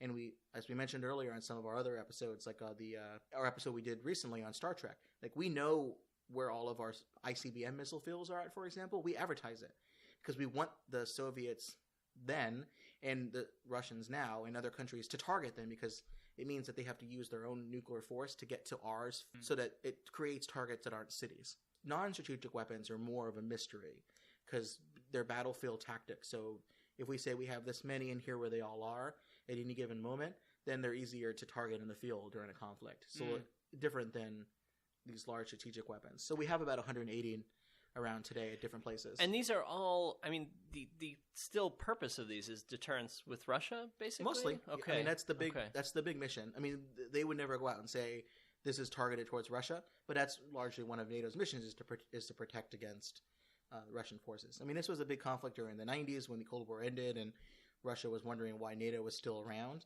And it's a huge conflict and motivator for Vladimir Putin. Yeah. I mean, NATO expansion really made him angry when we brought NATO right to the border of Russia. And Russia nowadays, it's kind of this interesting flip. The Russian conventional forces have gone through an incredible decay, not having as much money as they did during the Cold War to basically keep soldiers paid, keep the latest and greatest conventional forces. So their numbers have dropped. And now they're the ones who rely so heavily on non-strategic nuclear weapons. They have thousands of them left in the area, and we only have 180. So it's a complete reverse. They're worried about advanced conventional forces by NATO, especially after the first Gulf War and later on in the war in Iraq. They saw how fast NATO forces worked, basically how good these were. And so they're worried about that. So they rely pretty heavily on nuclear weapons as an all-purpose equalizer, but also it's a little bit easier to, even nuclear weapons are expensive, but maybe they're not as expensive as an entire tank battalion. Right. If you maintain these older non-strategic weapons along the border. And during the Cold War, we had all kinds of different bombs. I think I mentioned earlier, we had things that were on artillery shells that would be fired from cannons. We had short and medium range nuclear missiles. We had bombs that were on ships, on submarines that were battlefield. We had nuclear mines that we would put on the ground. We had nuclear underwater mines that ships would run into. Gravity bombs dropped from airplanes, nuclear bazookas, even backpack nuclear bombs. That would be, some guy would have a backpack, and it's not like a Vans sport backpack. It's a big thing. It's kind of like an oil drum, and you stick it to your back, and you carry it. It's very heavy, and you drop it, put it on a timer, and you get the heck out of there, and it goes off and stops forces from coming over. That was usually the plan back in the day. I bet a few of the guys at their former job had that job during the Cold War. They must have had good chiropractors. They had good backs. They probably lead CrossFit classes these days. Yeah. So that's kind of like the movie's stance. How is that like? So this is translated through the plot in this kind of wacky plan. And I mean, is this like how does this work? Because help Alex and I out here. Yeah. We're really not seeing it. Well, I have a lot of problems with the Orlov plan, and not just the idea of the value of nuclear weapons in this process, but I'm willing to say, I'm sure nuclear weapons played a big role in the Soviet planning, and they'd have to account for it. And if they didn't have it, it might be a little bit easier. If we didn't have nuclear weapons in Europe, it doesn't say that we couldn't have completed that mission otherwise. But we would have had to do a lot more. We had to station a lot more troops, conventional forces. So here's my problems with Orlov's plan. And I would love to get your guys' takes on these as well. Even if nuclear weapons were pulled from Europe, the U.S. still has an incredible number of nuclear weapons that are in the area or these strategic bombs. So even if they're withdrawn from Europe, they can still bring them back in the course of a conflict. I think Orlov said, well, we can roll over Europe in 5 days. Maybe that's a little ambitious. And even during the Cold War, U.S. nuclear weapons that were these non-strategic were never the only option. They were just the first option. If that didn't work, the plans were always to use strategic forces later on, the kind of larger bombs. Yeah. The French have nuclear weapons. I was going to ask about that because the Brits had them too. The Brits have them. They still cooperate. But maybe the idea was that these peace movements would just overwhelm all of our planning and would create divisions between NATO. So NATO wouldn't be able to respond at all. But they would still have their weapons. And you know what? It takes if they were to all agree today to disarm their nuclear weapons, it would take years before all of that stuff was done. So I don't know how long Orlov's time horizons were. His window of opportunities would be many years in the future, even if they agreed today to get rid of nuclear weapons. It would take a little bit of time for them to all be dismantled. They could be moved away, but they have to be dismantled. That would take a while. Those were the two huge holes that stood out to me in his plan. Is that so? One, the idea was right that he was going to blow up this weapon, and people would think it was an accidental explosion by a U.S. bomb, right? Some U.S., NATO, something. Huge assumption, right? I feel like at that time, I mean, not being an expert on the politics of the time, but I feel like the assumption would be that, like, the Soviets got one past us and set one off. Exactly what happened, right? The other thing, too, is relying on the domestic politics of the United States and Western Europe, that, like, a peace disarmament movement would be able to convince people to immediately disarm nuclear weapons. I mean, like during the Vietnam War, I mean, how long did that drag on? And there was a very active peace movement in the United States. The notion that this would give them the kind of event they needed to finally have success in Congress and Parliament and stuff like that is fantastical. So obviously this didn't happen. Like a nuclear bomb didn't go off, and we have attribution problems about where it came from. Like that never ended up happening. But we had some things that were pretty close that ended up happening in Europe that we can kind of see what the reaction might have been in the real world. So one example is in 1966, the Palomares incident. A B-52 was carrying 4 nuclear bombs, these large hydrogen bombs. So big ones. It broke up during a mid-air refueling when it was with the KC-135 tanker. The KC-135 just broke up and instantly kind of exploded because it was full of fuel. and the B-52 broke up, killed all of the 7 of the crew, pretty much everybody, and it split apart, and the bombs fell out. 3 of them were found on the ground near a small fishing village, and the 2 of them, conventional explosives inside the bomb that trigger the chain reaction, like they compress the nuclear material so that it's in a critical position. And I like at a certain point it goes super critical. Exactly. So I love how at a certain point we don't have to really explain these things because people will just know about it from the prior episodes. But maybe you're coming into it new. But there's conventional explosives inside of it that trigger the conditions that allow for nuclear explosion. Yeah, exactly. Those went off, but they have to go off in a very particular way for it to work. Over the course of a 0.8 square mile area, because of this conventional explosive, contaminated the area with plutonium. So this happened off the coast of Spain. I mean, was this how the weapon was designed? I mean, I feel like there'd be some sort of failsafe that would... There are tons of failsafes. Okay, and that prevented the bomb from becoming detonating. But the part of the failsafe is you could still end up with some contamination. Like, it this was expected. Be a nuclear explosion. Okay, a full nuclear explosion where there's a chain reaction and the fissile material is used. What was the idea behind a dirty bomb, right? This essentially was a dirty bomb, yeah. Like a inefficient dirty bomb. You set off a conventional explosion with nuclear material. It doesn't create a nuclear reaction, but it spreads contaminants in the air. Exactly. So this happened. This happened over the Mediterranean Sea off the coast of Spain, and the 4th bomb was eventually recovered underwater after a couple months looking for it. There's a similar incident that happened off the coast of the Carolinas in the United States, where a B-52 broke up, and one of the bombs just planted itself on U.S. soil. And of all of the fail-safes that exist, because there's lots of fail-safes in these older bombs, all of them but 1 or 2 basically failed. And there was 2 that were left. It was essentially whether or not the bomb, at the very beginning, the bombardier has to turn arm or not arm. It was switched to not arm, because that's the default position. But at any point during the accident, it could have maybe switched over. Yeah. Well, it used to be, it's interesting. So the bombs are on, these times, they were on racks.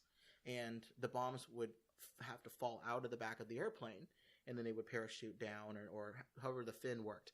The way the bomb arming mechanism was just to avoid this, there were certain cords, like little strings, that were attached to the bomb rack, and the bomb would fall out, and the cords were of varying length, and they had to be pulled at just the right sequence for the bomb to be triggered. So therefore, if a bomb, like what had happening, the plane broke up, so the bombs kind of fell straight down. Yeah. But still, of one of the bombs in this Palomares accident triggered a couple of the different sequences, but then it failed because it was the wrong one. Wow. So it was close. So we got pretty close, and clearly this upset Spain. It upset a lot of people, but it was just another one of these accidents that happen in the course of defending countries that these bombs protect. It's part of the Cold War system of strategic deterrence. That was how it was described and portrayed and spun by the powers that be.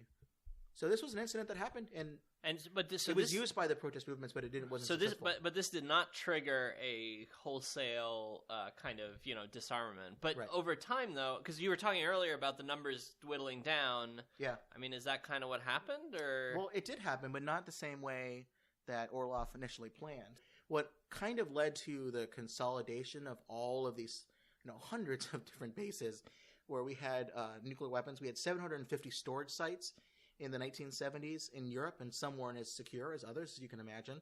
So they decided, because of a rash of terrorist incidents in Europe, what if someone tries to steal one of these things? Drop a bomb somewhere or bring it on a ship to a port, and who would know where it came from? No one would know what ended up happening with it. So that was always the fear. So they decided to consolidate the number of locations to a much smaller number.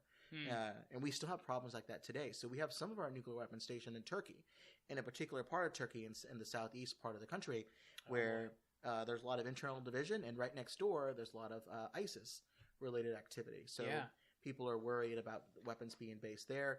Today, even, right, we have this crisis that's happening in Spain. In Catalonia, we have this difference of opinion about who operates Catalonia, whether or not it will continue to remain largely autonomous after the referendum. The leadership in Spain wants to strip them of that ability. Well, we have nuclear weapons still stationed in Spain. So what happens there? I mean, maybe no one's going to try to steal them, but is it safe to keep these weapons in places where there's like civil strife that's currently happening? And this was all part of the reason why in September 1991, near the end of the Cold War, where people felt it was safe to do this, President George H.W. Bush said we would eliminate all of U.S. ground launch short-range theater nuclear weapons. We would get rid of those. We would bring home and destroy all U.S. nuclear artillery shells that were stationed around the world and short-range ballistic missile warheads. We would drew all of our tactical nuclear weapons from surface ships and attack submarines, as well as those tactical nuclear weapons associated with U.S. land-based naval aircraft. All of those things were pooled, and they were pooled unilaterally, hoping that the Russians would follow suit. And in a way, they did, but not entirely. And that's why today we have this role reversal where the Russians have a 10-to-1 ratio of tactical nuclear weapons in Europe. And that's one of the reasons why people that are very strong proponents of nuclear weapons in Europe say we should have even more. Because the Russians have this many, and they're going to think that they can win a nuclear battle if it takes place, because they have so many in the field. And then these wars that end up taking place won't last long enough for the U.S. to bring in more. That's really interesting. I want to go back to the backpack bombs you were talking about, because you talked about them being used in sort of like to head off a tank battalion or something like that, right? But Orlov's plan, I mean, what he thought was going to happen was weird and a lot of holes, but like you could sort of see a plan here where as the Soviets or as the Americans, you do try to smuggle in a nuclear weapon to Moscow or New York or London or whatever and like set it off. I mean, was there anything like that? I mean, we talk about this in the context of terrorism now, but during the Cold War, was there this fear, right, of a smuggled? You couldn't see where it was fired off from. It would just sort of happen. It was like the ultimate sneak attack. I think people were definitely worried by that. Because the idea, though, would that be a starting point for a larger invasion? Would it be a precursor to a strategic full-on nuclear attack where missiles start going? So maybe you bring in a weapon into the Pentagon, or you can sneak a weapon near where the president is, and there's confusion about what's happening, and you use that confusion to disrupt and start another attack. Maybe that certainly was a worry about that, but that's why we created these incredibly complex command and control systems. So if the president is taken out, immediately there's training that was done beforehand, and immediately control it gets shifted to the vice president. And like there's these procedures that take place, so you can't just decapitate one of our leaders. You want to take out the president, you take out the vice president, and everyone down the line. And there's if all of those are taken out, there's still things that they can do in case that happens. If you take out all of these, so we have our missile fields, for example, in the middle part of our country, like in Montana, in North Dakota, part of this Wyoming, Colorado area. We have them there, and the missiles today, there are all these missile fields, and then there's like usually one launch facility, the guys that are actually in the bunker, guys and gals that are in the bunker and then push the buttons. If you take all of those out, say you just destroy all of those, we can still launch those missiles with aircraft. There's this aircraft that will fly and that can use remote sensing and can get into the silos and launch the weapons that way. So we have all these like complex checks. Wait, so someone can fly over and like launch the missile? Air launch control system. Essentially, it's an airplane that they have a couple of them. They'll fly over the missile bases and launch the missiles from there. So you have all of these things.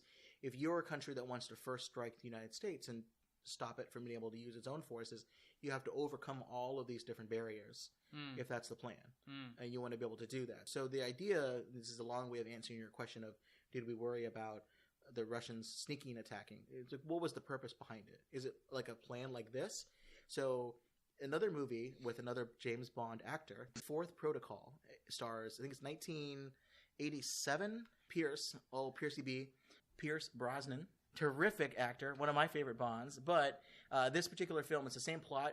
But it's the actual Soviet leadership that forced him into doing this plan to start nuclear disarmament. So clearly it was on people's minds. The nuclear disarmament movement was there. So if you want to think about it as a political motive for why this would take place, as opposed to it just being a screw you, the United States having a bomb go off kind of randomly in some city, because you have to understand what's the purpose behind it. Because if there is attribution back to them, you have to wonder what the next step would be. Which is kind of why today the field of, maybe you've heard of this, nuclear forensics, it's the idea of, forensics, the idea of like CSI type stuff about finding who was murdered and using DNA evidence and solving a crime. Nuclear forensics is a similar science, trying to break down the origins of if a nuclear bomb goes off or there's a nuclear accident somewhere, using science to map out where that bomb came from, where the material came from, what it is, what's going to happen, whether it actually was a nuclear explosion or was it just a large conventional explosion. I mean, this science is continuing to advance. It's very hard to do it. I was at a Barksdale Air Force Base near Shreveport, Louisiana, a couple weeks ago, and a guy from the Army was giving this really cool presentation on the state of nuclear forensics. And he used this line, I think I've heard it before, but it's, imagine if you explode a cake with conventional explosives and then ask someone to use all the various elements of the cake, the ingredients that have been exploded and changed into new elements, and trying to figure out and tell that person, all right, here's who baked the cake. Here's where it came from. Here what the ingredients are. It's a kind of a similar idea because nuclear explosions, when they take place, they're very hot. They melt things. They change elements. Working your way backwards from there can maybe say, well, this bomb material probably most likely came from Europe or came from the Soviet Union because they use this type of plutonium than we do, different types of plutonium. So you might be able to trace it back. But at least in the movie, that guy, the spectacled Soviet commander, said this is indistinguishable from the U.S. weapons. So whatever that means, however they did that, at least they were confident in their ability to hide using it. technology at the time, maybe Science, it wasn't as sophisticated. You hear a lot about demonstrations that took place during the Cold War from the campaign for nuclear disarmament. We talked about that in one of our Star Trek episodes. It was the one we did on the City on the Edge of Forever episode. We talked about that. We talked about that also in our Failsafe episode. I think it was episode 10 or so of the podcast. But you check out that. And also the one episode we did on the movie Threads, which was a British film, we talked about the UK perspective of these anti-nuclear weapon movements. They had a very strong, active following, for sure, right around this time. They held the record, actually, for the largest ever protest gathering for years and years and years until, earlier this year with the Women's March on Washington that broke that record was previously an anti-nuclear weapons movement. Are there, with all this talk about nukes in North Korea, is the anti-nuclear weapon, like the disarmament thing, is that coming back at all or not really? It's unclear. The recent people who just won the Nobel Peace Prize were a collection of a coalition called the International Campaign Against Nuclear Weapons, ICAN, Nobel Peace Prize for negotiating and pushing a nuclear weapons ban treaty at the United Nations. There is now a treaty that has been negotiated and is open for signature, and people starting to sign it, that bans nuclear weapons from a lot of different levels. And you can say, well, the nuclear weapons treaty that had been from 1970, the Non-Proliferation Treaty, says countries that have weapons will get rid of them, and those that don't won't get them, and it's a large, complicated treaty. But this new one literally makes nuclear weapons illegal. Will the United States ever sign this? Probably not. But their efforts, similar to when President Obama won a Nobel Peace Prize his first year as being president because of his vision for a world free of nuclear weapons, it's an aspirational award. So clearly it's in the ethos. People are talking about it. But in Europe, because there was definitely a conflict between different groups within the anti-nuclear movement. So kind of Orloff in the movie describes this as a movement that's growing and it's unified and it's just waiting for the right excuse to convince all of the people in Europe and all of the leadership in Europe to get rid of their weapons. Well, that really wasn't the case. There was a group in Europe called END, E-N-D, which was European Nuclear Disarmament Group. This is from 1982 to 1991. They were incredibly active. So during the time period when this movie is supposed to take place, their mission was to move Europe towards a, quote, nuclear-free Europe from Poland to Portugal. And they were very active. They held lots of big conferences. They didn't take sides during the Cold War, so they didn't say like the West or the East was the right moral leader in this, which was different than the Campaign for Nuclear Disarmament, because the Campaign for Nuclear Disarmament was, as good as it was, it definitely had some leftist leanings. It probably said more like the West was causing all these conflicts than the Soviet Union, and was like, no, the Soviets are really causing a lot of these problems with their provocations, and they're the ones that should lead a lot of this efforts to disarm. See, that would have been a more interesting plot if, like, the Soviets had, like, infiltrated and like, yeah, like, forced the... I don't know, like, something, you know, like, they're the ones driving the, you know, the disarmament. That would have been more clever than just, like, oh, let's detonate a bomb at a circus on an Air Force base. Well, how many Fabergé eggs can you have in that story? Because... really, people wanted Fabergé egg stories. But think about it. James Bond. He could, like, fall in love with some, like, hippie chicks. He could, dress in, like, you know, non-traditional garb. I think there's potential there. More non-traditional than a gorilla suit or a clown outfit. Okay, well, so this group, this end group, they probably would have been less likely to be, you know, manipulated by this Soviet actions should it have worked, because they definitely weren't in favor of unilateral nuclear disarmament. They wanted both sides to follow through with a negotiated, verifiable agreement where they would both have zero at the same time, not one side having some and the other side not having any at all. The 1987 saw an intermediate range nuclear forces treaty, the INF treaty, which Reagan negotiated to ban essentially an entire class of weapons, like these medium range missiles. So instead of the ones that travel intercontinental from the United States to Moscow, these are like from Turkey to Moscow. Gotcha. And they were very dangerous because they traveled very quickly to their destinations, and the Soviet Union had a bunch of them that really worried us in Europe. And that was the same of the similar things that ended up happening at the end of the Cuban Missile Crisis. Was we agreed to get rid of our weapon stations, our Jupiter missiles in Turkey. Those are kind of the similar setups there. Once that INF treaty was negotiated, that was one of N's big ticket items. And after they got a win, ironically, it caused their group to dissolve a little bit because they got what they wanted.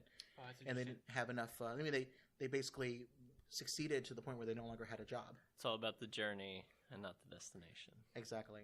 So, yeah, so, all right, so we talked about, like, the real world part of that. I guess one thing we were wondering is this movie Bomb. Mm-hmm. And there was this, like, it's like 100 kilotons, and you have to be 20 miles away, and all this kind of stuff. I mean, is that nonsense, or is that nuclear nonsense, or... Well, I appreciate the question, because I got into this. It's always one of my favorite things to do if there's an actual bomb in the film where they describe little details. Like, I always remember True Lies, Arnold Schwarzenegger with his thick Austrian accent describing, like, the intricate nature of a particular bomb, like the yield ratio, here's where it comes from, all that. It's always, that cracks me up, because sometimes it's just nonsense words, and you wonder who wrote it. But, like, why even say anything at all? Like, why? You just have to say, this is a nuclear weapon, and people will, like, crap their pants. That's a very good point. Why commit to anything? Because there's probably certain buzzwords. You say the word thermonuclear, people's ears perk up. You say... Kiloton. Those are always things people pick up. When else do Americans hear the word kiloton? Right? It's like only to describe nuclear weapons. Yeah, except for like a meal at Arby's or something like that. I don't know. So I got into this trying to figure out what they describe and whether or not it's accurate. Accurate as much as you can be in a James Bond movie. It's another one of those films that takes liberties with some things, but is incredibly accurate about other things. So, like Karlsmarkstad, for example, is definitely a real city in East Germany where there was a lot of military bases, and that's where they think they switched the bomb from the jewelry container to the nuclear bomb itself. But then they make up a fictional Air Force base, Failstat Air Force Base, where this circus seems to take place, and it kind of.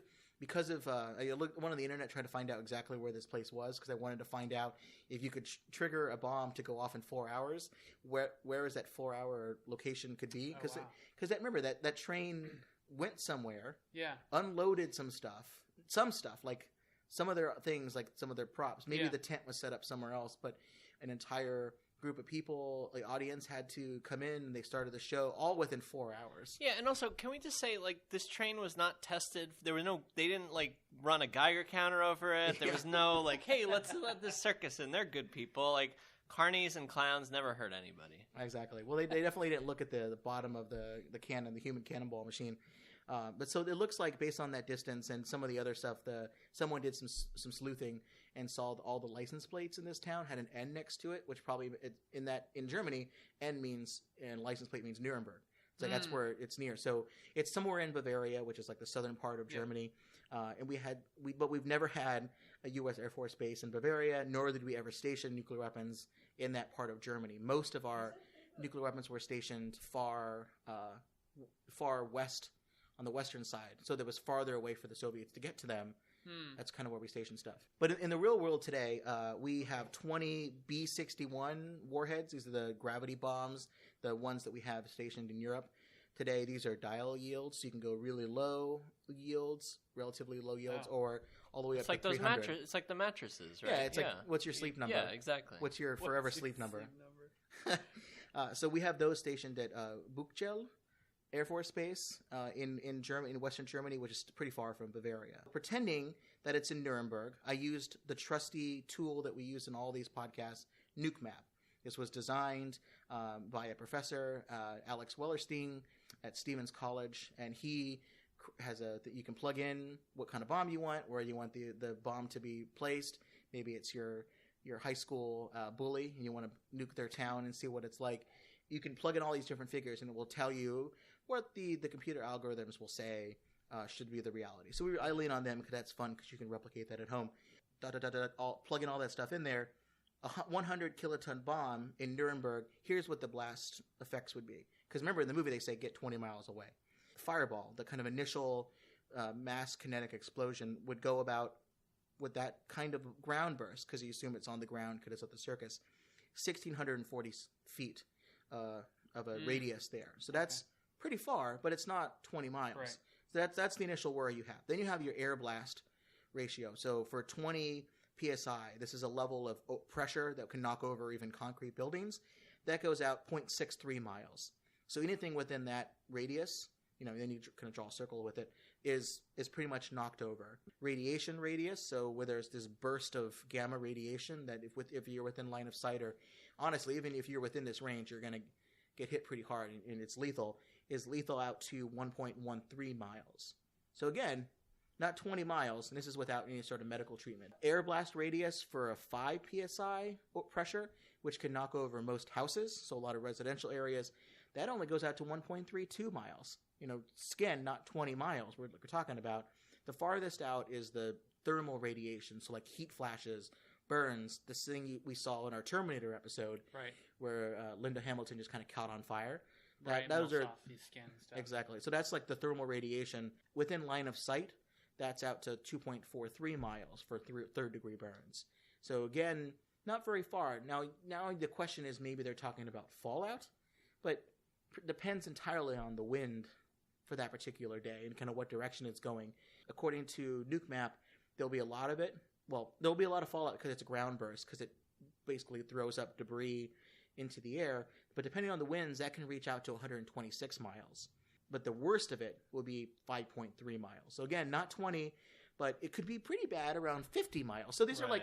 But the 20 seems like random and just too high. It's definitely too high for the immediate bomb effects. If they're talking about fallout, it entirely depends on which way the wind's going. So if you travel 20 miles out in the direction where the radiation in about an hour or so, 30 minutes to an hour, will start falling down, you're still screwed. Yeah, but that's an easy that's an easy plot thing. You just give them a suit, a radiation suit, or just a suit that they're not breathing in the stuff, and that takes care of it, right? No, radiation suits wouldn't protect against gamma radiation. Okay. Oops. Yeah, but I think the easier thing to say is prevailing winds today would push the fallout into Western Germany. Yeah, it's an easy line of dialogue, and you don't have to get away with this. Well, it's funny. The default when I detonated the bomb in NUKE map was it was going right towards the Karl Marx. Is this like your Friday night that you're like on this program? You're like, who am I gonna? Yeah, simulations. So I'm trying to. One of my side projects. This is why I need a podcast intern. Is every single movie where there's a detonation of a bomb or potential detonation of a bomb, I want to use NUKE map, and then there's these maps on Google where you can just kind of plot things. And I was just going to have a whole big map of every time a nuke was used in a movie, and just show like in cinema where bombs have gone off. All right, you heard it, Supercritical listeners here. We're hiring for an intern. You're going to have to watch movies with Tim and hiring make new. Generous. It would be an unpaid internship. Yeah. Yes. Yeah. Well, I will pay them in like 2 a.m. phone calls about like, guys, I just watched this movie. I need you to do it too because it's freaking out. I need someone to clarify this for me. But yeah, I mean, we also have a nice benefits plan that usually we drink during the podcast, like today with the martinis. That is shaken, not stirred. Exactly. Although I'm always shaken up by watching these inaccurate portrayals. In terms of the movie bomb, who knows kind of what would have happened, but they definitely overestimate the amount of effects that could have happened. And if it was near, I mean, Nuremberg's a pretty populated area, there would have been a lot of people that would have died. It just would not necessarily have been okay for them to be, well, not what we talked about, a 15-minute drive out of the city is how far he was going to go. It would have been something to worry about. But so that's it. That's the supercritical side to it. James Bond movies aren't really known for their accuracy of the bombs or the plots involved at all, but they make for fun conversation. Shall we play a game? All right, so we've talked all about the plot, talked about the nuke stuff.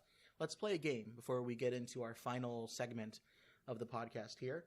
We are bringing on a special guest to tag out for Gabe, because Gabe's going to keep score.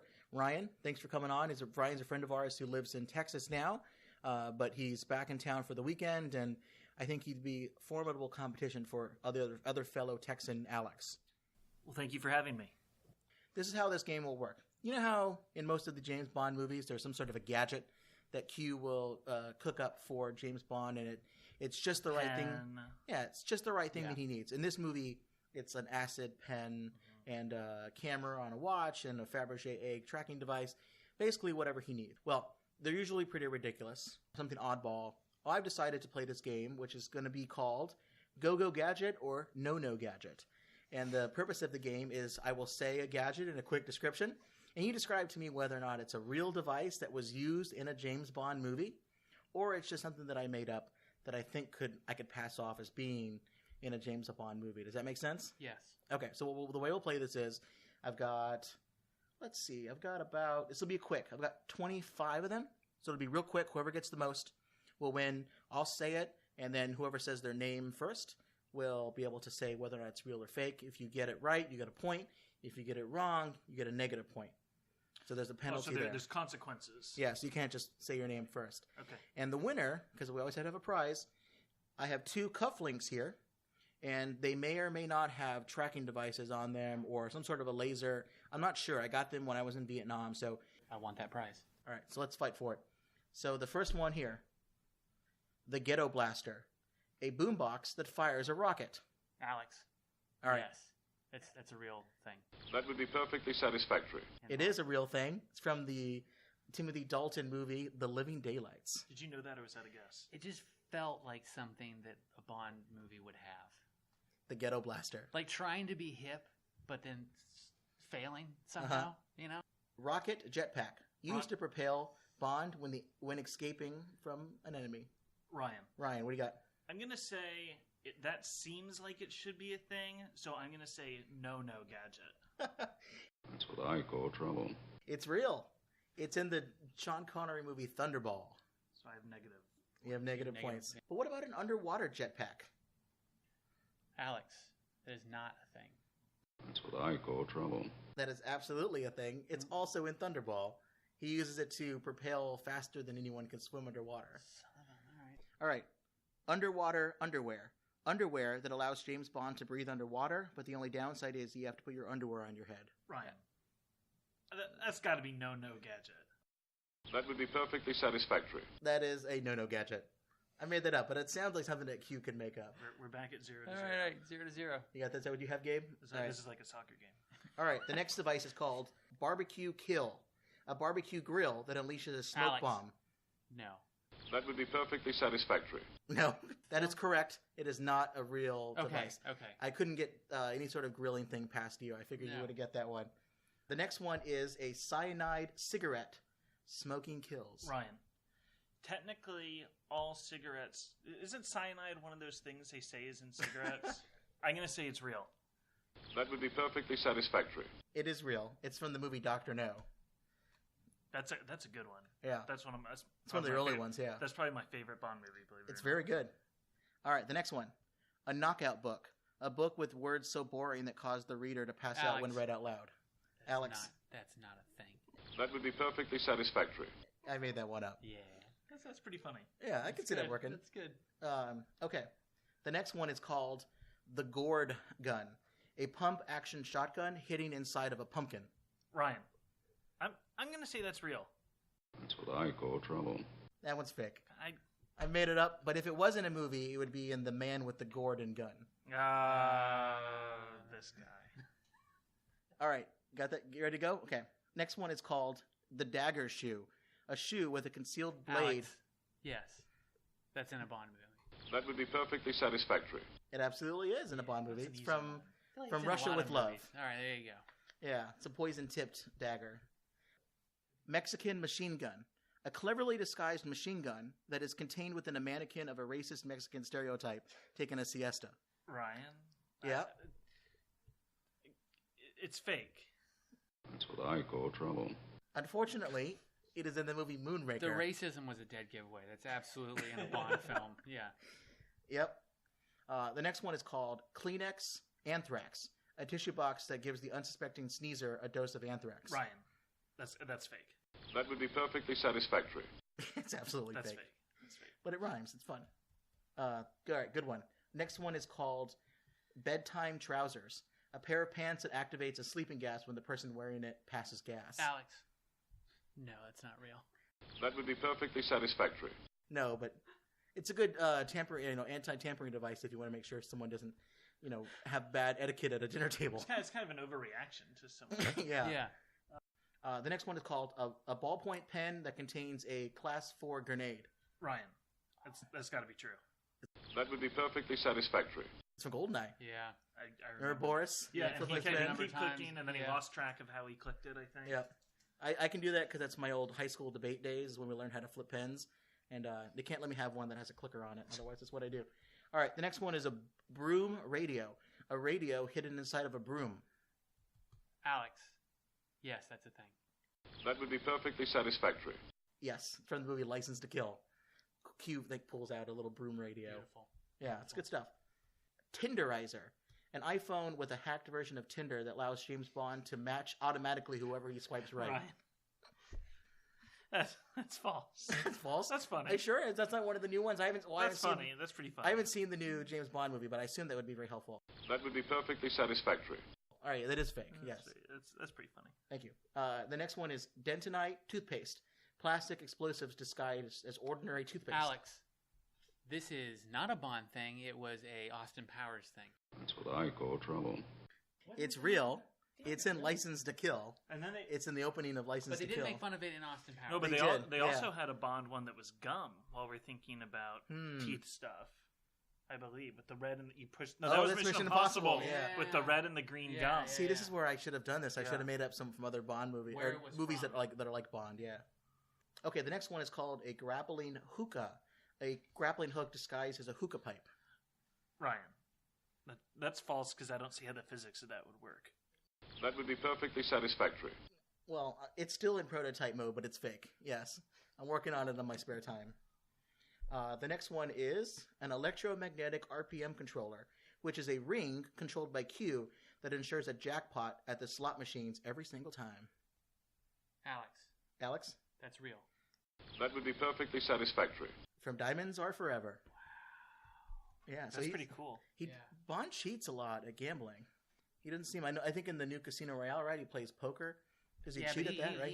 He wins straight up. Yeah, okay. He's just very good. So maybe when he was good when he was young, and then later on in his twilight years, he had to start cheating. The next one is a ski pole gun, a gun designed or modified. Oh, Alex. Yeah, a specifically designed ski pole which is modified to fire 30 caliber bullets. Alex? Yes, that's true. I feel like I have in my mind an image of Timothy Dalton going down. That would be perfectly satisfactory. Well, it's in The Spy Who Loved Me, so I think that's Connery. Okay. All right, but yeah, that's a real thing. The mechanical meow, a robot cat that distracts Bond villains before exploding. Real or fake? Ryan? I'm gonna say real. Even though it seems preposterous, I'm gonna say real. That's what I call trouble. I made that one up. I think Bond movies miss. They don't have enough cats, and exploding cats in particular. Radioactive lint, a homing device made out of regular lint that is then irradiated. Real or fake? Alex. Fake. That's what I call trouble. Real. On Her Majesty's Secret Service. So they use like a little tracking device. This game's pretty hard. Like a piece of lint, like from your dryer. That they radiate. Yeah. And then you're tracking. Because a lot of tracking devices are isotopes of some sort of radioactive material. Huh. Yeah. Okay. And you can do lint. I mean, it was cutting edge at the time. Okay. Mini rocket cigarette, capable of shooting a rocket-powered projectile accurately up to 30 yards. Ryan, I'm gonna say that's real. That would be perfectly satisfactory. And it is. They loved hiding things in cigarettes. Yeah. He certainly smoked all the time, James Bond. You couldn't do that now. Yeah. Because nobody smokes anymore. Well, Roger Moore never smoked cigarettes. He just smoked cigars. And I think Pierce also only smoked cigars. But I think the new Daniel Craig, right? Doesn't he smoke cigarettes? I don't know. Maybe Yeah, I not. think he vapes. Is it like a? It's a vape. It's like a rocket, like a vape Rocket that shoots out a acid or vaporizer? something. Yeah. But that was in You Only Live Twice. All right, we're nearing the end here. So I don't know, Gabe, you want to give us a status report about where we're at? So Ryan has 3 and Alex has 5. So aggressive. there's only 3 left here. So you got to be careful. Fake nipple. Bond uses this as part of its master disguise. Alex. Fake. That's what I call trouble. Absolutely real. In the movie The Man with the Golden Gun. What did he use what's the context of this? I think he puts on a fake nipple and people, confuses somebody. What's the context? Well, he puts on a fake Is nipple. is it a third nipple? Yeah, I believe so. All right, last 2. Bagpipe, flamethrower. A flamethrower instead of a bagpipe. Oh, You what got do you it. You got it. Alex. Yeah. Real. That would be perfectly satisfactory. It is real. It's from The World Is Not Enough. There's no No, scenario no. in which I can win. Yeah. All right. Well, we'll just All play right, this for is fun for the now. fun one. This The is last just one. for fun. The last one is called Nunchuck Tailors. A pair of deadly nunchucks disguised as a pair of shoes. Ryan says that that's fake. Well, at least you have that little moral victory at the end. It is fake. That would be perfectly satisfactory. So that was a pretty close. That was good. Pretty close. That was pretty good. All right, so Alex ended up with 5, and Ryan ended up with 4. So the potentially radioactive listening devices are going to Alex. Enjoy those. Boom. Thank you. Ryan, thanks so much for coming on and doing the game. Appreciate you filling in for Gabe here and giving that a sporting good shot. It was good. And here's where you'll play the clip of the nipple being attached. Yeah, absolutely. Strange game. The only winning move is not to play. So let's do our parking lot movie discussion. We watched this film in the theater, and before we go our separate ways, we get into it. I have 2 questions here. Is it more you guys want to talk about? But I think these are 2 I think will be fun. First, do nuke plots in James Bond movies help or hurt the story? Can you have a good James Bond movie without one? And if you have a nuclear bomb plot, does it just get too... One of my favorite James Bond movies is License to Kill. It's the one where basically he's going after a drug cartel. And the person has no interest in trying to take over the entire world or threaten to nuke the world or threaten to nuke the moon or something like that. It's like a low-key Bond villain thing. So I think that helps because it's a little bit of a refreshing feel. But I don't know. Do you guys like the Bond movies that have nukes in them or the ones that don't? No, I think so. I mean, I think Bond is working best when the stakes are worldwide nuclear war, right? Okay. He's literally saving the planet. It's one man saving the planet with his little Walter PPK and an acid shooting fountain pen, right? I think the more recent Bonds, I do like them, but the evil plots, and I'm kind of spacing a little bit on them, but I think Casino Royale, someone was shorting something, so they were trying to blow up something.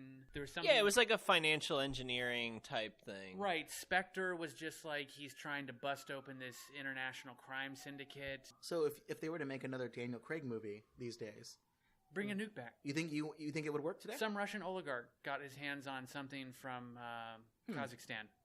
There you go. Done. Well, have they done a James Bond movie recently that has to do with these ISIS? No, not there was the one about in Central America with water issue. That was more of an environmental thing, and yeah, I'm going to take the contrary position. I think James Bond does not work best because for me, James Bond, it's more about these lighthearted type moments, and it's more about these moments where he's out there with these villains who have these ridiculous type plots and. Nuclear weapons, it's a real thing that scares people. I think it's better when there's a space laser or an underground sub layer or something like that. So I find the more ridiculous plots that aren't tied to the real world more interesting for Bond. Nuclear for me is almost, it hits it's a little too real. It hits a little too close to home. So you don't like it when the movies draw upon very topical, very current issues. Right. You prefer more Bond is so fantastical, right? I mean, he should be dead 100 times over, and he's still running around, womanizing and making these snarky remarks. You need a threat that is fit to that. For me, the nuclear thing, that's more for Some of All Fears or Doctor Strange, things that are trying to do like a really scare the crap out of people on this. Bond is just kind of like this. It's like this wacky, like crazy guy who just he's on a whole nother orbit. And okay, can we at least agree on this, right? If it's not nukes, it's better when it's a like ridiculously fantastical weapon. Like what was the one where it's the space laser? It was I agree. The Pierce Brosnan movie. I think thinking of Pierce Bronson. No, well, okay, there was Goldeneye. That was the EMP thing, but there was the more recent one. It had like Halle Berry in it. Die Another Day. Die Another Day. Well, wasn't Die Another Day the one with North Korea? Yes, exactly. Yeah, so they use literally a space laser. That like harnesses sunlight or something like that. Yeah, what they were going to use it for was to blow up mines in the DMZ, which I always thought was funny. No, use that against U.S. forces. Yeah, it had like weird plastic surgery and like you're right. I agree, I will agree with you. It has to be ridiculous, but so ridiculous that it's like But it has to be a weapon of mass destruction. Exactly. Okay. So this is where I'm going to move to my second question: is what makes a good James Bond movie for each of us? Because Gabe, you made it pretty clear throughout this you do not enjoy the overly campy Roger Moore nature. No. But you also like over the top plots. Let me clarify. I think if this movie were made in like the 60s or the 70s, I could have totally bought it. This felt like I was watching a movie like from before its time, that they were just like stretching out. The character of James Bond as played by Roger Moore like typifies everything that's wrong with this movie. It's some dude who's like too old to be playing this part. Like we've moved on. For the 80s, they needed to bring this forward a little bit, and it still looks like a campy like 1960s, maybe even 1970s movie for me. I agree. I mean, I think you still need to have those ridiculous aspects of it, but it needs to be tailored to the times a little bit, right? So now we're dealing with these issues. You know, you guys mentioned like ISIS and global warming and things like this. It needs to be kind of tailored to the times, tailored to the filmmaking tropes of the day. And I just felt like this movie felt like it was made for an audience like 10 or 20 years before. It just didn't fit. It was very silly. It almost had a similar tone than the parody movie, the original Casino Royale. That had like, I think it was like Woody Allen in it. It was like a goofy Peter Sellers. Maybe it was Peter Sellers was in it, and it was a goofy film. It was like a joke Bond movie. And at certain points, this one almost had that. But I would say when you compare it to some of the other Roger Moore Bond movies, I think A View to a Kill is a little more goofier. Well, I think the ridiculous now is all in the Fast and the Furious movies. I mean, they're essentially Bond films they're Bond films these days just without the spy nature of it, in terms of like the gadgets and the fight scenes and things like that. We were talking earlier about at the end of the movie where Bond like breaks out of his cast and has a miraculous healing. I think there's a scene in one of the Fast and Furious movies where The Rock is in a full arm cast or whatever. Oh yeah, and like sees an explosion off in the distance, breaks out of the cast and says, "Daddy has to go to work" or something like that. That's what I was thinking of when I saw that moment in Octopussy. So let's do a rating system here. We always like to close it out. We'd like to have a consistent rating system so you can compare them across the films that we do, but we also want to tailor it so that it's the fine-tuned best way you can do it. So I think we'll do this time 1 out of 5 Fabergé eggs, because as you know, a Fabergé egg is a priceless item. So one of them is a priceless item, but can you imagine 5 priceless items? I can't even imagine how that math in that works out. No, I can't, Tim. That's too much. So how would you do 1 out of 5? Let's start with Alex, our guest here. 1 out of 5. Fabergé eggs. Yeah. I'm going to go ahead and give this a 2, so definitely lower. I think there were a couple that are small, but this is the Supercritical podcast, so in keeping with that, I think the Bond theme Snake Charmer thing, like breaking the fourth wall, like, hey, we know about the theme song in World, was bad. The Tarzan call, that was just unforgivable. That was weird. The whole weird like Orientalism they were doing in the market or whatever. I was just like, it's trying to be too cute or something. I didn't really like the movie. And above all, I mean, it was a confusing plot. Like, as you mentioned in describing the plot, we didn't really get to the main bad guy until like the end, or like understanding his motivations or anything like that.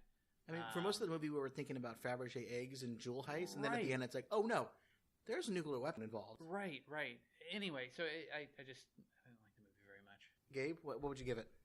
So I'll give it 1.5. So it's like 2 Fabergé eggs, but one of the Fabergé eggs is like cracked, and it's like it's been used to make an omelet or something. Well, it didn't survive the Russian Revolution, right? Yeah, exactly. No, I agree with what Alex said. I thought that like the story had a lot of promise, and I was really bothered by the fact that this character of Octopussy, who has kind of an interesting story and is kind of like a go women type, a good female lead, the story's wasted on her. She's kind of like out of the loop on a lot of stuff. I thought that could have been a really interesting story, and she's not even a villain. It's really unclear, and she just ends up becoming another one of James Bond's sexual conquests at the end. I thought there was a missed opportunity there, and just, the ridiculousness of a lot of it lost it for me.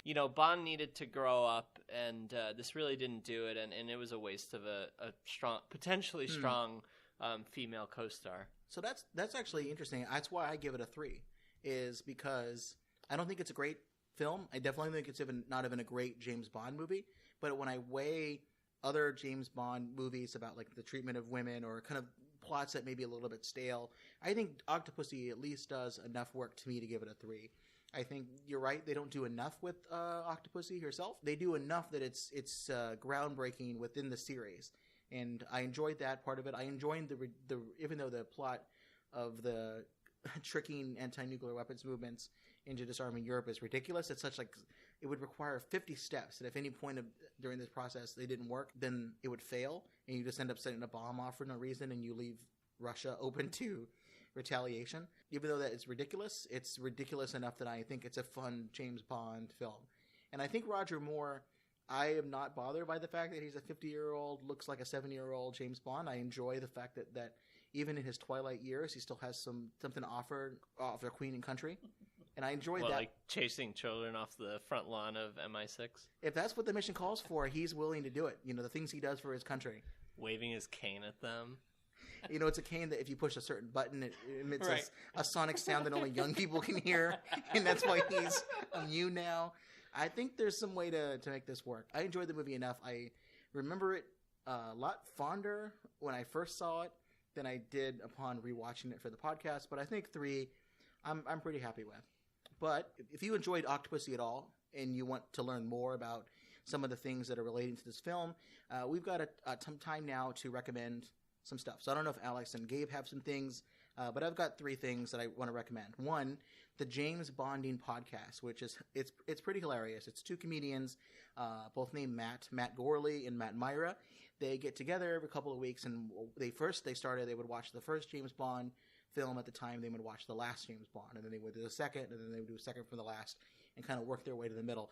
And it's a really fun. They're both diehard Bond fans, and it's a good way of catching up on the franchise. So I enjoy that.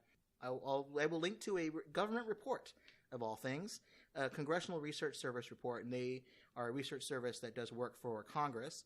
There's a report called Non-Strategic Nuclear Weapons by Amy Wolf, who is a rock star on anything having to relate to nuclear weapons. This is a report it was last updated earlier this year in 2017, and it's great history of the role of nuclear weapons in Europe, non-strategic nuclear weapons, the debates that took place, and what we're still debating today about whether or not Germany, for example, will kick out all the nuclear weapons in their country. If you only have a few minutes to read something, it's a great report to check out. And finally, I recommend License to Kill, only because a lot of people don't really like it, but I enjoyed it. It was directed by John Glenn, who directed this film, and we'll probably cover some of the other James Bond movies that have nuke plots later on, like Goldfinger, the movie where some guy wants to detonate a nuclear bomb or a dirty bomb in Fort Knox to irradiate all the gold so that gold prices go sky high, and the Bond villain has all of the gold, so he's going to get a bunch of money. I think that'll be fun, and we're going to do some of those, but I do enjoy the refreshing take that it's not about nuclear war in this movie. It's just kind of a low-level revenge, attacking some cartels. I recommend the senior citizen discount at Denny's, or if you're had a hard day of solving nuclear crimes and dressing up like a clown, you can go there. Roger Moore was a listener to our podcast until he recently passed away. I don't know who you're directing that to now, but the spirit of Roger Moore, right? Let's do a toast to Roger Moore. One more. Excellent. Alex, thanks so much for coming back. Thank you for having me. It was a lot of fun. We'll wait till we can find another film franchise that's done at least 5+ movies. Do it. Love it. Gabe, thanks again, too. All right, thanks, Tim.